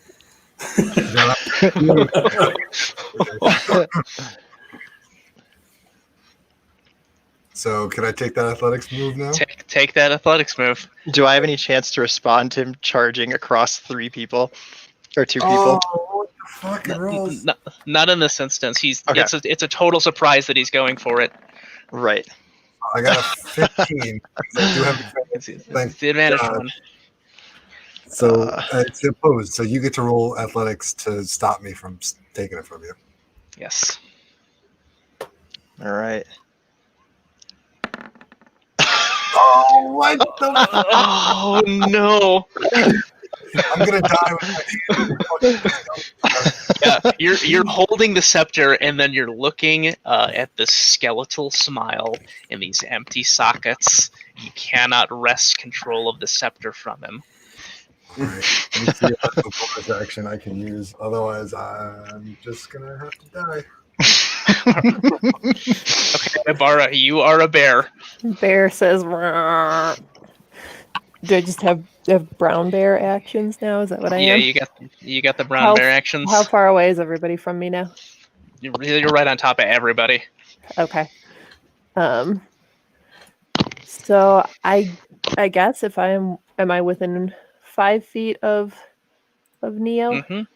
Okay. Yes, you well, are at this point. I'm a bite him. Okay, going for it. Bite him. And that is a 1d8 plus 4.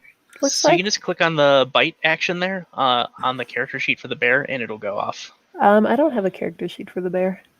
Oh, let me do that for you. Character sheet. You have to control your bear. The bear sheet. Oh wait, here it is. Okay, here it is. You got it? I forgot All it was up there. Yeah, he's got multi-attack too. So bear bite. Even though I've been rolling poo-poo. There it is. 11's not gonna hit Neo.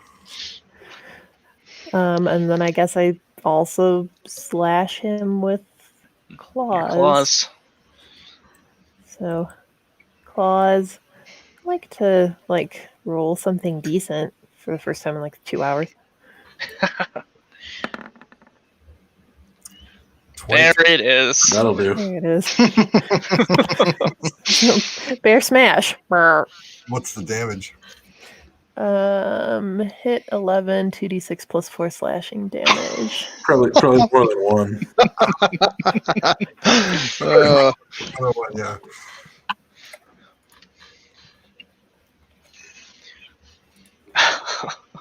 So the bear lunges in, attempting to chomp down on your shoulder. You barely wrench yourself out of the way when the attack from below comes with the claws, striking up into your gut while you're clenching the scepter. As I'm holding the scepter in my hand and the bear claws rake across my back, my eyes are starting to fill with tears and a little bit of blood. And Neo, just kind of as the vision begins to fade and he's starting to just lose consciousness, he just says, I failed again. And then he falls down. And the bear says, "Bah." There's a guttural roar of the bear fills the room, saliva splattering across Neo's rent shoulder and back. His hands still grasping the scepter for a moment before it slips from his fingers. Fira screams, "No!" And Salt is weeping as he drives the sword further into his neck. A lovely sight for traitorous scum.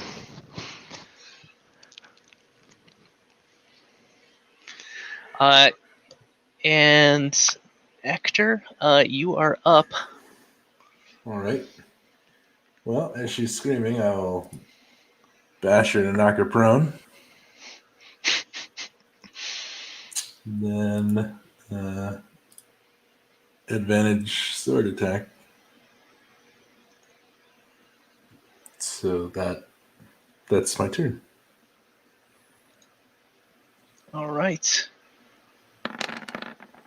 It just came through on my end. Oh, okay.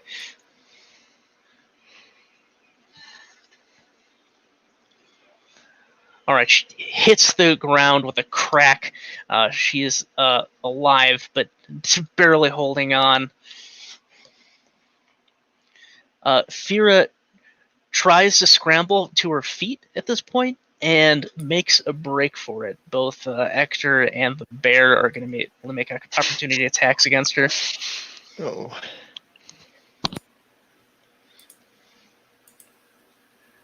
She's scrambling amongst the bodies in the room. She's slipping on the ruined paper from the cultist book that's been spattered on the floor.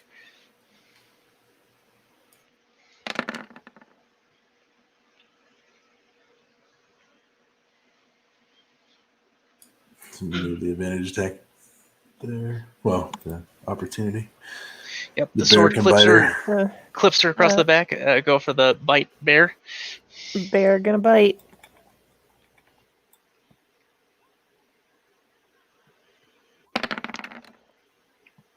With a roar, the bear lurches forward, biting her in the leg as she tries to escape. You hear the sound of bone cracking, and there's an arterial blood spray into the mouth of the bear. Fira screams in horror, and the life leaves her eyes. Bear thrashes around in joy. Salt stops and falls to the ground, dead.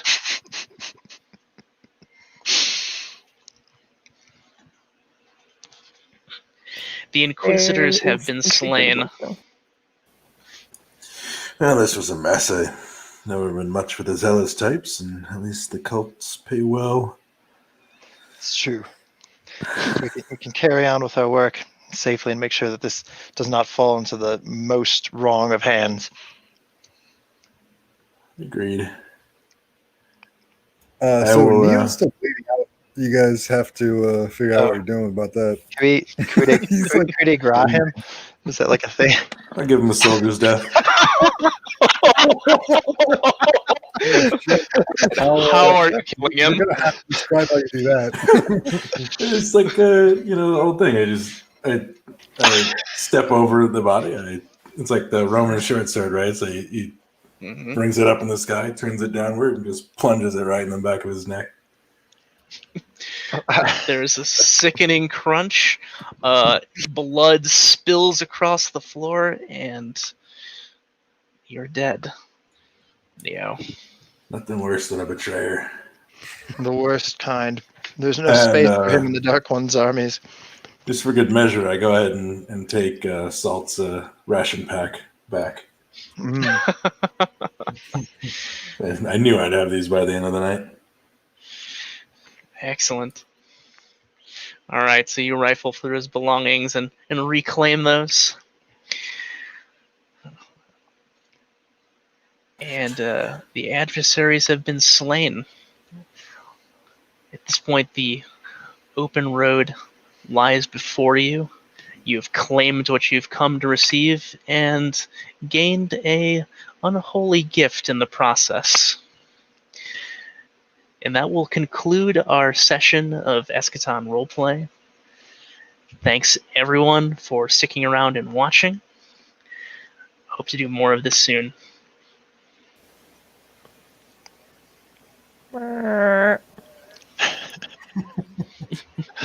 Well played, everybody. Thank you. Thank you, Adam. Thank Thanks you. to anyone that was hanging out. Did